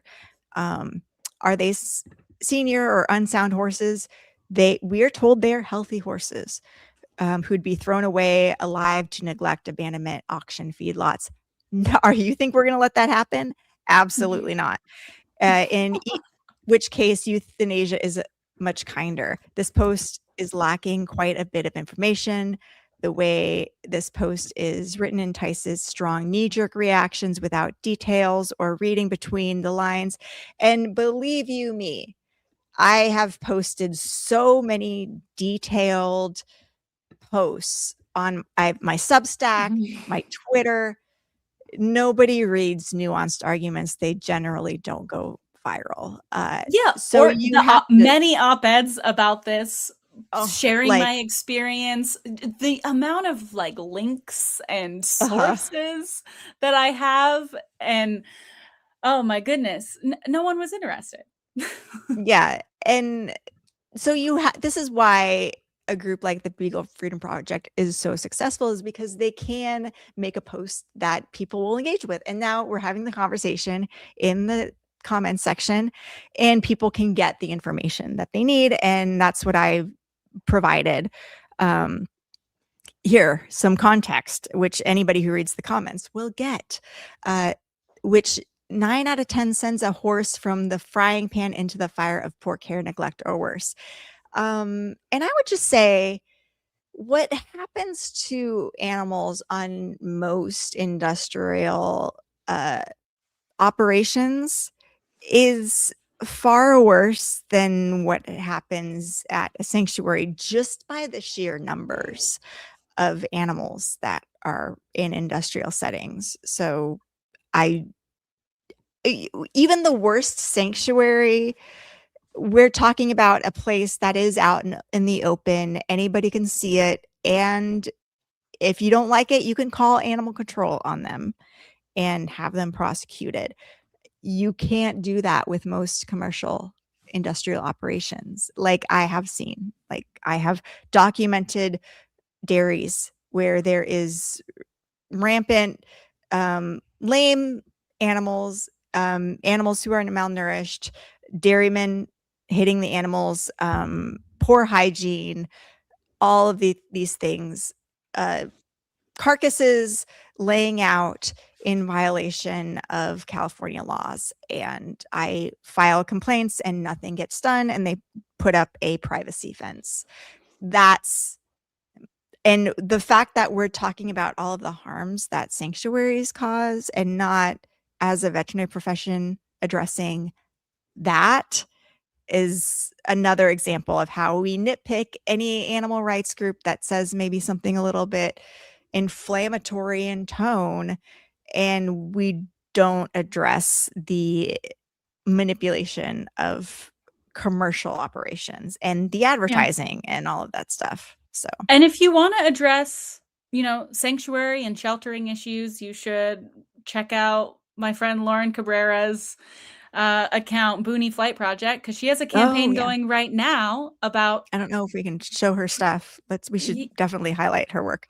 Yeah, about trying to improve the lives of animals who are in shelter on Saipan, and she's trying to address some of the issues because the shelter there is overwhelmed and inundated with the number of animals that they are charged to care for, and that has led to some serious neglect issues. And so if you're really passionate about improving the lives of animals in sanctuaries and in shelters, you should check out her work, support her campaigns. We're not saying these issues don't happen, but just look around and you can get involved in so many projects like this. So here's Boonie Flight Project. I want to go to Saipan and help them out for sure. They're doing good work for the animals. So that fourth one, the reform the Saipan shelter system. Sign that petition. That's an example of this is so horrifying. Look at those sheltering that has sheltering gone wrong.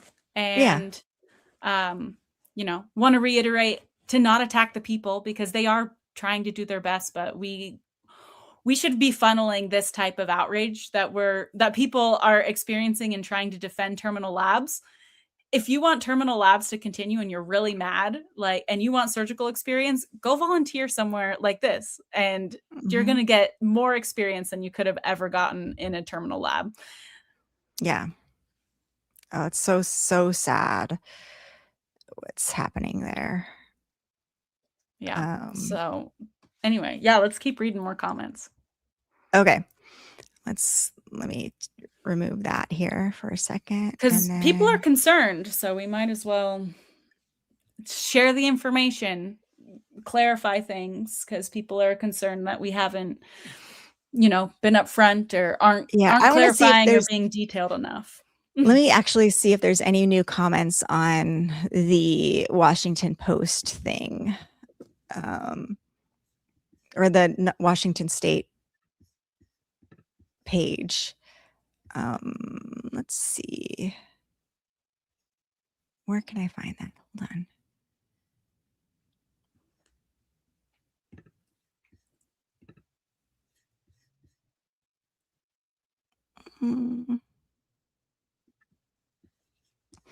WSU. Hold on. VetMed. Okay, let me take this down.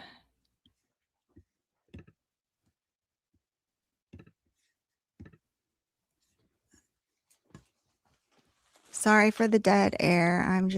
I can't talk and do things at the same time. I've just taken a break from talking because I feel like I've just been rambling forever. And I just want to thank everyone who's watching. It means a lot, and I hope it helps get you the information that you're seeking. And really appreciate your support and interest in this topic. Maddie Fries has 23 likes on her comment, implying that I am spreading hate and violence. I only got 1 like in my reply. Womp womp. Dr. Crystal Heath, well, unfortunately, that strongly held value wasn't demonstrated in this situation. Okay, I don't know. I don't have control over. Okay, and here's the thing. The public, members of the public, of course, the most online psychopathic members of the public will use any situation to spread violence and hate. And this is why it's always like, we don't want to get the public involved unless absolutely necessary. And that's why we try to manage these things among veterinarians. But when that doesn't work, you have to, and we can say on all of the campaign materials, non-violence, be professional.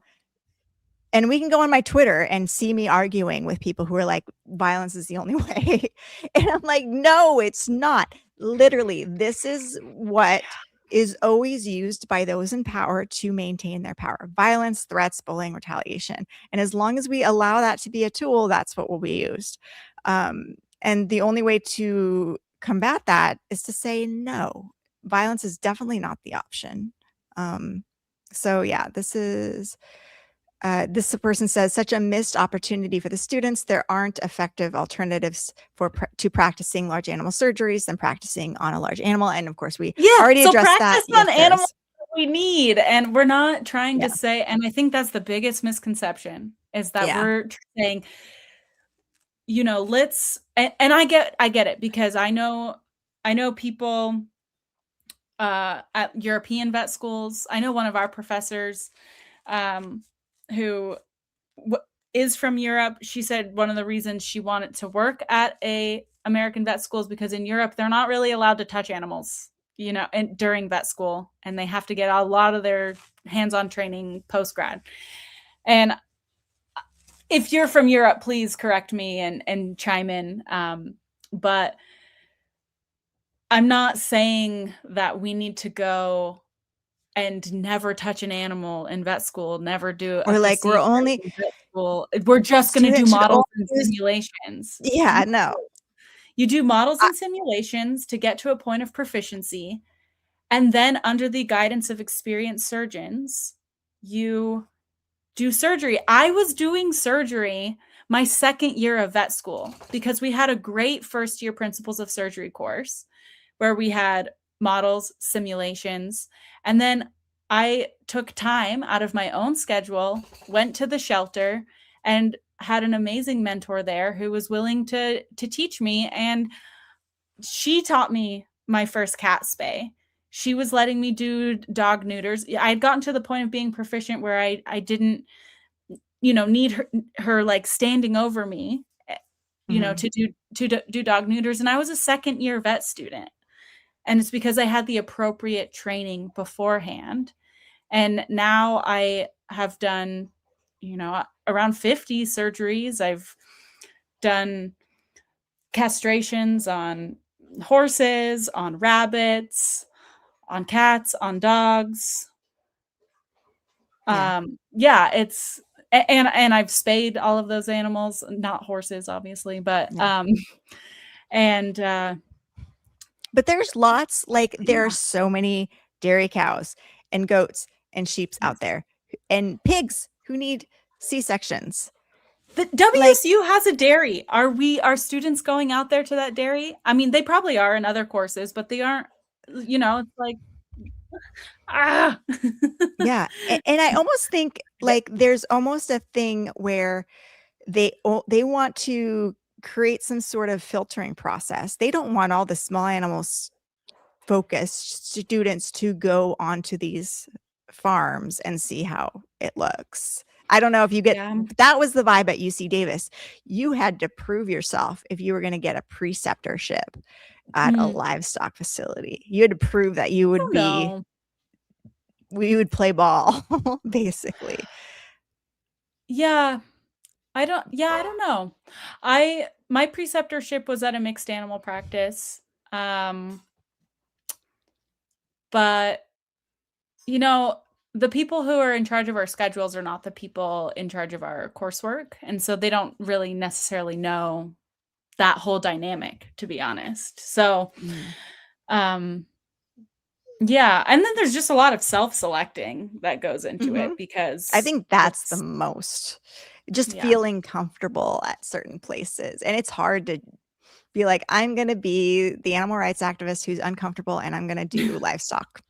And there's a lot of code switching that has to happen. And luckily I was well practiced, because the first time I experienced this kind of dichotomy where I was kind of confused, I was like, oh, I thought we liked animals, but we have I'm really confused. Was when I was a wildlife biologist and Yeah. before vet school my dream was to be a carnivore conservationist, want to save the tigers and all that, and I ended up on a wolf project and was really surprised that a lot of the researchers were like hunters and trappers, and but I'm coming from more of like a conservation, like save the animals kind of viewpoint, and realize like like the code switching that has to go on to be accepted by the group. And one of those is whether you say the word coyote or you say coyote. Mm. And if you say coyote, you're a hippie environmentalist. If you say coyote, Nice. you're a hunter and we'll accept you into the group. And I feel like vet med is very much the same. And I'm very grateful I was already pre-socially trained on recognizing those nuances in just language or Yeah. style of speaking that makes it easier to blend in these kind of situations. And can you imagine being a non-native English speaker and navigating Yeah. that? And that's the white supremacy of the veterinary profession right there. Like you're a white woman from Utah, so you're good at this. Yeah. Yeah. Other people from the global South or, just you're going to feel a lot less welcome. That's for sure. Mhm. But we're here to support you. Yeah. And you can vent to us. Like, we understand. Just me saying in various veterinary groups, hey, our profession's really white supremacist. I get attacked. No, it's not. I'm like, why are you so defensive then? Like, if I just said like your hair's purple and you'd be like, oh, okay. Like, you're crazy if it wasn't true. But the fact that you're like, just like saying like to somebody, how's that cult you're in? And then if you go, it's not a cult. Why so defensive? Yeah. And I actually, on the topic of like, we support you and we like, please reach out to us and reach out to me, reach out to Crystal, reach out to Our Honor. And I also want to make it clear that if you confide in us, like an ethical issue at your vet school or that you're experiencing retaliation, we're not going to go public with it. We're not going to share your story without your express permission. Because I also kind of get that from people of like, oh, well, I don't want to tell people who are outspoken because they're gonna out me and make me go through this like social turmoil that comes along with it. And just to reassure you that I keep a lot of secrets. And we both have experienced the social ostracization that comes with being outspoken, and neither of us wish that on anybody. We don't want anyone else to have to experience that. And if you're in a situation where you're going to experience that, like we're not going to put you in that situation because it sucks. It really does. Yeah. Believe me, we understand what you're going through. I also, if you tell me to like, you're trying to go through the right channels, I will let you be slapped in the face by that not working. I can attest to that. Crystal never dissuaded me and was like, no, I think we should go. She was never like, no, I'm not going to take that video down, or I'm not going to say anything. She was just like, okay. I'm not going to. I'm going to support you. Like, sometimes I wish my mom, I definitely wish my mom would have told me like, that guy you were dating is not is an alcoholic or whatever. Like, maybe I should have been more like, I'm telling you, Lorraine, it's not going to work. But I also don't like, have you ever tried to tell someone that the guy that they're dating is like bad news? If you do, then you just lose that friendship. Believe, like, I don't know. I wish people told me. For sure. But I did not believe people about one particular person because, he's a vegan and he how could he possibly be bad? Those ones are the worst. So anyway, but yeah, like I won't coerce you. I'll be like, okay, unless you are like, be honest with me or like, tell me what you really think or whatever. Oh, tell me what you whatever. actually. I want to hear it. And I Would have might said still that. do what I want, but But I don't know like I kind of trusted you, Lorraine. Like you were so good at being professional. I was being like, she's got this. She doesn't need my help. yeah. But yeah, You would you think, proved me even more that playing nice and professional doesn't work. yeah, Like, because you did it so I did well. it. I have the receipts of Mhm. if there's one thing I can do, it's write a good email that doesn't Mhm. enrage people. Or I try. I really do try. It's the elementary But school also teacher in saying me. violence doesn't work either. That's not a No, it tool doesn't. that No. should be wielded, because that's always wielded more effectively by those with power than those without it. And we are here to take away that tool from people. Yes. Take away bullying, take away like psychological harming others. Like anybody who wields that, everybody should instantly know, oh, that's a bad person. Mhm. And I've said that on my Twitter. People who are like, say, I'm going to go on there and say this. And I'm like, oh, you're a bully. You're a bad person. You're coming across as a psychopath. Nobody Yeah. should trust what you're saying then. Yeah. And I'm going to block. I don't block anybody actually, but because I just let what they say show in my response to them. But yeah, And I think there needs to be more of that in the animal rights and in the vegan and in yeah. any movement, honestly, because that's what gets people to feel like they can discredit a movement or a community. And uh, it's it's uh it's really upsetting because the people who ultimately end up getting harmed are the ones who were speaking out in the first place. Yeah. And you know, talking this through definitely makes me feel better, but I'm sure that when I get up in the morning and I have to go back to campus tomorrow, I'm going to be filled with dread because And the nobody should. messaging that is being put out there is that this is happening because animal rights activists have made this an unsafe space for students. We're protecting the students, and I've been public about that. I am that fourth year student in that email, and I don't know. Yeah, I'm Yeah. a little worried.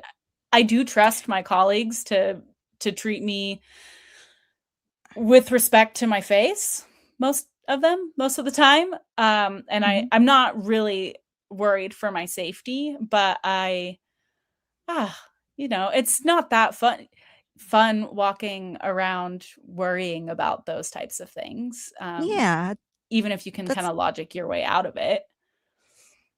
it's a wasted psychological energy having to deal with that. But It is. that's the world we live in. That's the Yeah. fight. Let's see what else it says here. It's sad as me here is such a missed opportunity for the students, blah, blah, blah. While I am glad the decision was made to cancel this portion of lab, I'm not happy that it came as a result of threats. I Neither agree. are we. From Agreed. anonymous individuals who feel it's okay to hide their vile behavior behind the internet. I Yeah, agree with that. exactly. I agree I with am that. hopeful you will find another solution to providing this necessary curriculum, one that does not do unnecessary harm to living, Oh, who breathing is this person? creatures. Yes, everything that they're saying, I love. I don't know if we don't need to We don't need put to, their yeah. social media No. on blast. Why did I do that? But yeah, Yeah, I let's. just thank you for saying that because that's our message that we're trying to get out. Yeah, absolutely. Let me see. Let's go back to Beagle Freedom Project post because there's so many comments on there we can respond to. Share screen.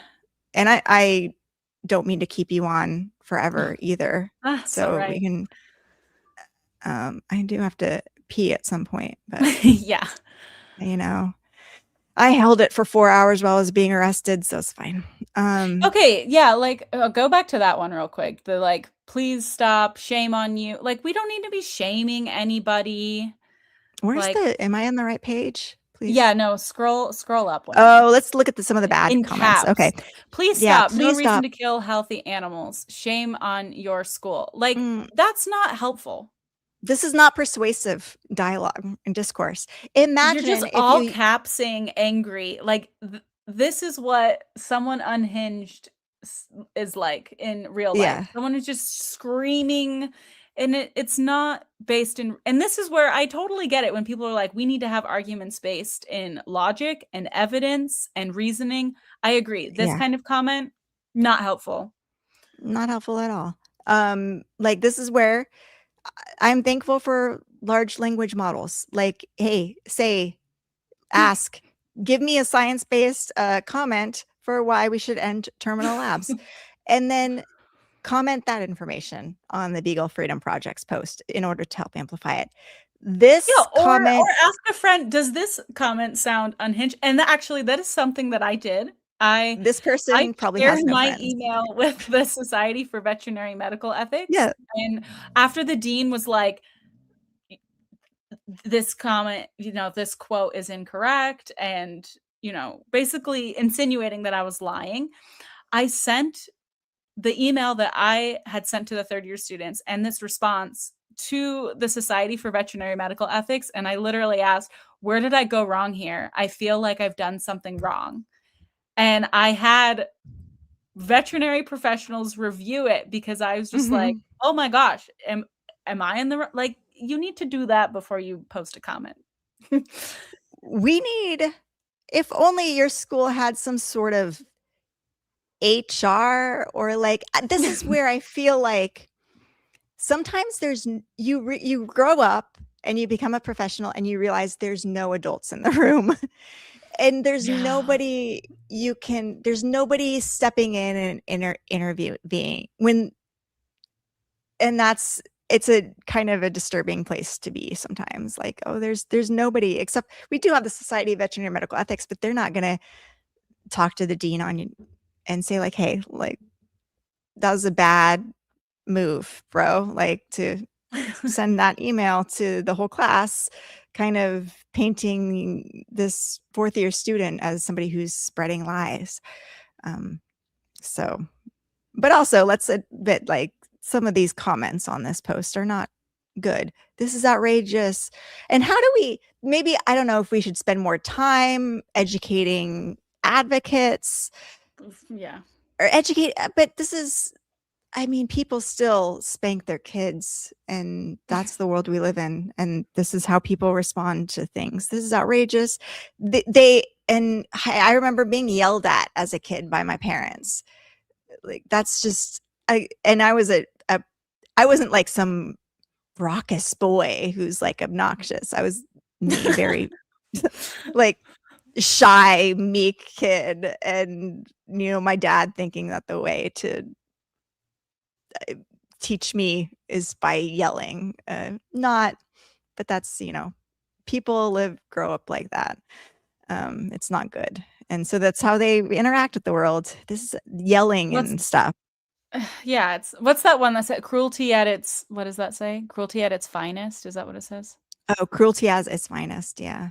I do, cruelty is a legal definition, and I do want to say this does not constitute animal cruelty. And yeah, and this is kind of like one of the barriers to change is it's easier to get an IACUC protocol accepted if you just kill the animals after and they don't experience any pain, than it is to like do a lab where animals are treated and you have to manage their pain afterwards and like explain, hey, yeah, these animals do go through pain. But I think, and it's almost just a cultural thing. I think maybe a lot of people sitting on IACUC committees would be like, why are we having students do that when these animals might be in pain afterwards? Let's just do a terminal lab instead.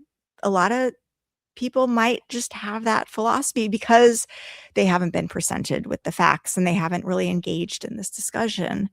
And if vegans and animal rights activists aren't putting themselves out there applying to sit on ICOOC committees, they're not going to be part of the conversation. Yes. And yeah. Ugh. WSU College of Veterinarians, veterinary medicine, you absolute cowards. Again, character assassination, not helpful here. Like, I understand why the school is like, we don't like these comments. They're unhinged. And I don't even know what the emails that they're getting. If this is what people are posting in public, like I can imagine that what they're getting in private is abhorrent. And it's really disappointing. And I hope everyone who's commented in the comment section like this is watching this live stream and knows that we don't think this is effective. And we just hope that you can bring about some evidence and and I wonder what some decorum. I don't just regular, I wonder what some of these people like do for work, you know, like, cause like I'm very careful about what I post online, and I also have a certain sense of humor, and like a lot of my older posts, I was mostly just making myself laugh.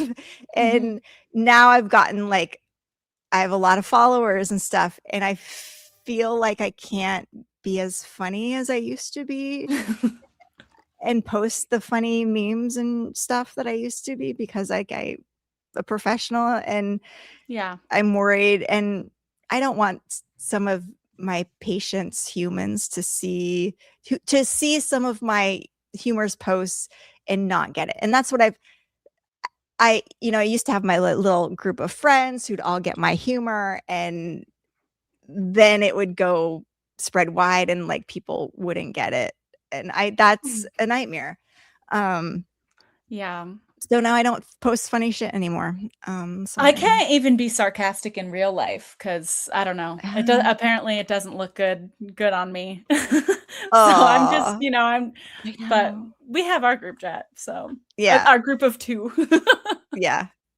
I feel there's a couple. I don't know. Maybe I should start a bigger group chat. If you find me funny and you want to be part of our group chat, let me know. I'm looking for people who find me funny and who get my sense of humor and will not be offended.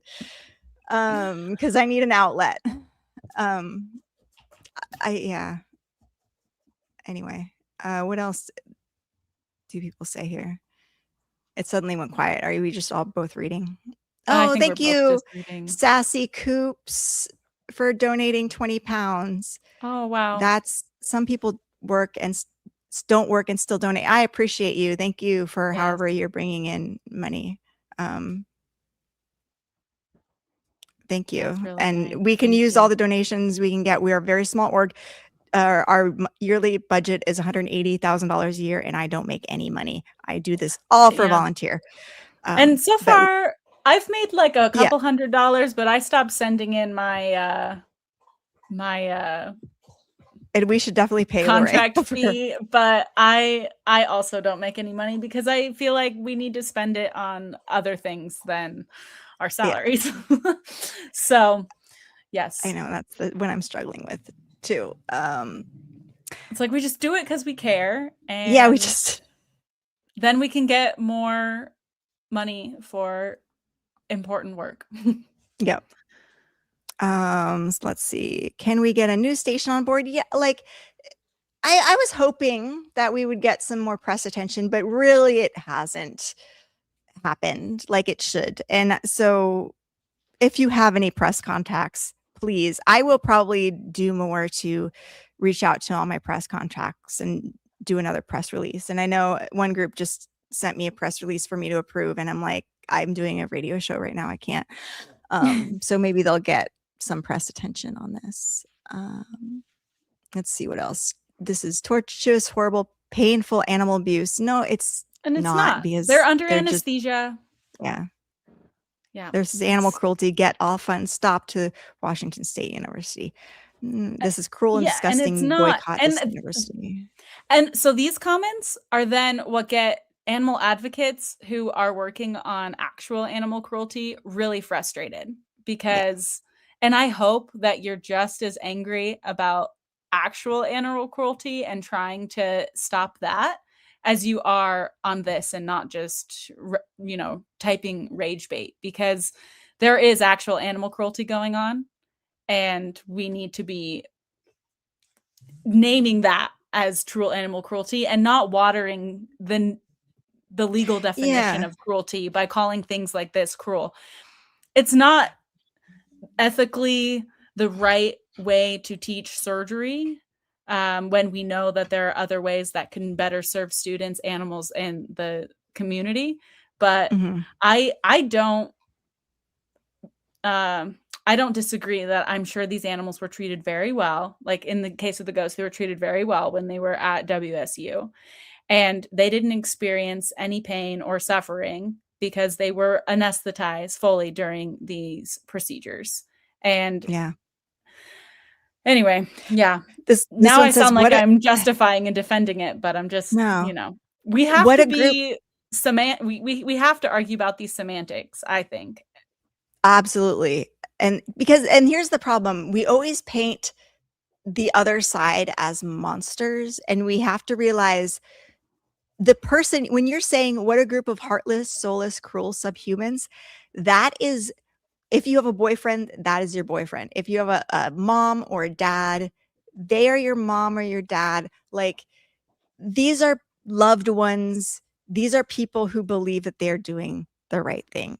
They're not monsters. And by even being able to say that kind of a comment shows a total lack of empathy and consideration for other humans, which humans are animals too. We need to show care and compassion to each other, and we can't be in these separate silos of like animal rights and this us versus human them rights. mentality. Like, we have to be working together.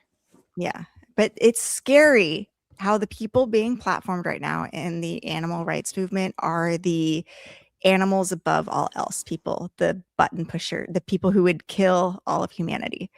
And that's what a lot of, I think, veterinarians believe what animal rights activists are the people who put animals above humans. And I want them to know that there are a whole bunch of women, mostly animal activists, who believe that no, we're fighting for one health, that anything that harms one species harms us all. And so we are here to protect all species equally. We are not about humans being less than other animals. And here, before I pass judgment, I would like to know the age of the 8 horses and the goats. We don't know. What I mean, if the horses are over 20 and are not rideable, or maybe even donated because of age and owner, rather than letting it suffer, did this. I mean, dogs and cats get killed because they're not wanted. But here's like another thing a lot of people say is these horses are going to slaughter, or this is not true. These horses are healthy and are able to be adopted. But in a lot of cases, people say, like, if an animal is going to slaughter or they're going to be euthanized anyway for whatever reason, why not have, even if this was a medical condition where the horse was going to be euthanized and their person loved them and they're donating them to school and they're going to have surgery practiced on them and then be euthanized, what's wrong with that? What's wrong with that is you're wasting resources. The students could be learning on an animal who actually needs a procedure under the guidance of an experienced veterinarian. You're wasting suture material, you're wasting anesthesia, sterile equipment, gloves on an animal who will be killed. And you're denying students the ability to practice post-anesthesia recovery. So it's not an effective way to train students, and it's a waste of their time. So, and we have so many animals out there who need care and who are not getting care right now. So that's why even in the perfect scenario where it was a beloved animal who is their quality of life has declined and now it's time to euthanize them. So why not have students practice surgery on them? Even in that case, it's not good. And I want to go through the American Association of Veterinary Medical Colleges guidelines where they even like say, oh no, I lost Larea. Did you mean to? I lost my audio. I don't know if you can hear me. I can hear you. Well, I can't hear you, so I don't know. Oh no.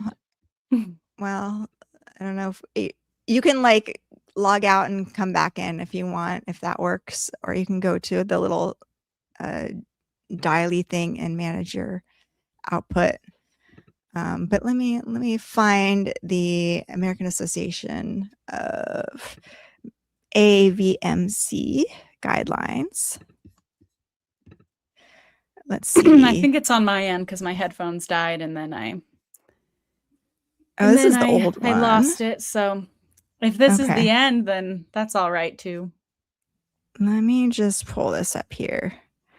Let's see if this is on here. Oh, here, let me pull this up, add this to the stage. So this is the American Association of Veterinary Medical Colleges guidelines. And let's see what it says about. Is this the long one? Oh yeah, it's the long one. I wonder if I can find terminal. Oh. No, it doesn't have euthanize. Whenever possible, animals should not be euthanized solely for educational purposes. Cadavers used in teaching should be sourced from animals that have died or are euthanized at or nearing the end of their natural productive life. Willed body donation programs in which the donation is accompanied by owner consent can serve as ethical sources of cadavers. If necessary, cadavers or live animals may be purchased. Institutions should work towards establishing auditing process to ensure transparency and ethical sourcing. Cadavers should be used strategically, purposefully, and to the fullest extent possible. Responsible and ethically sourced cadavers when cadaver use is necessary in the veterinary curriculum. All right, I'm back. Yeah. I can hear you again. Okay, implement respectful methods of cadaver acquisition. Let's see, use and final deposition appropriate to local context and culture. Implement and culture. If we change the culture, we can change everything. What if we had a culture where we respected animals? Then they would have to listen to us. I'm trying. They don't have the word terminal in this at all. So I wonder. Euthanize.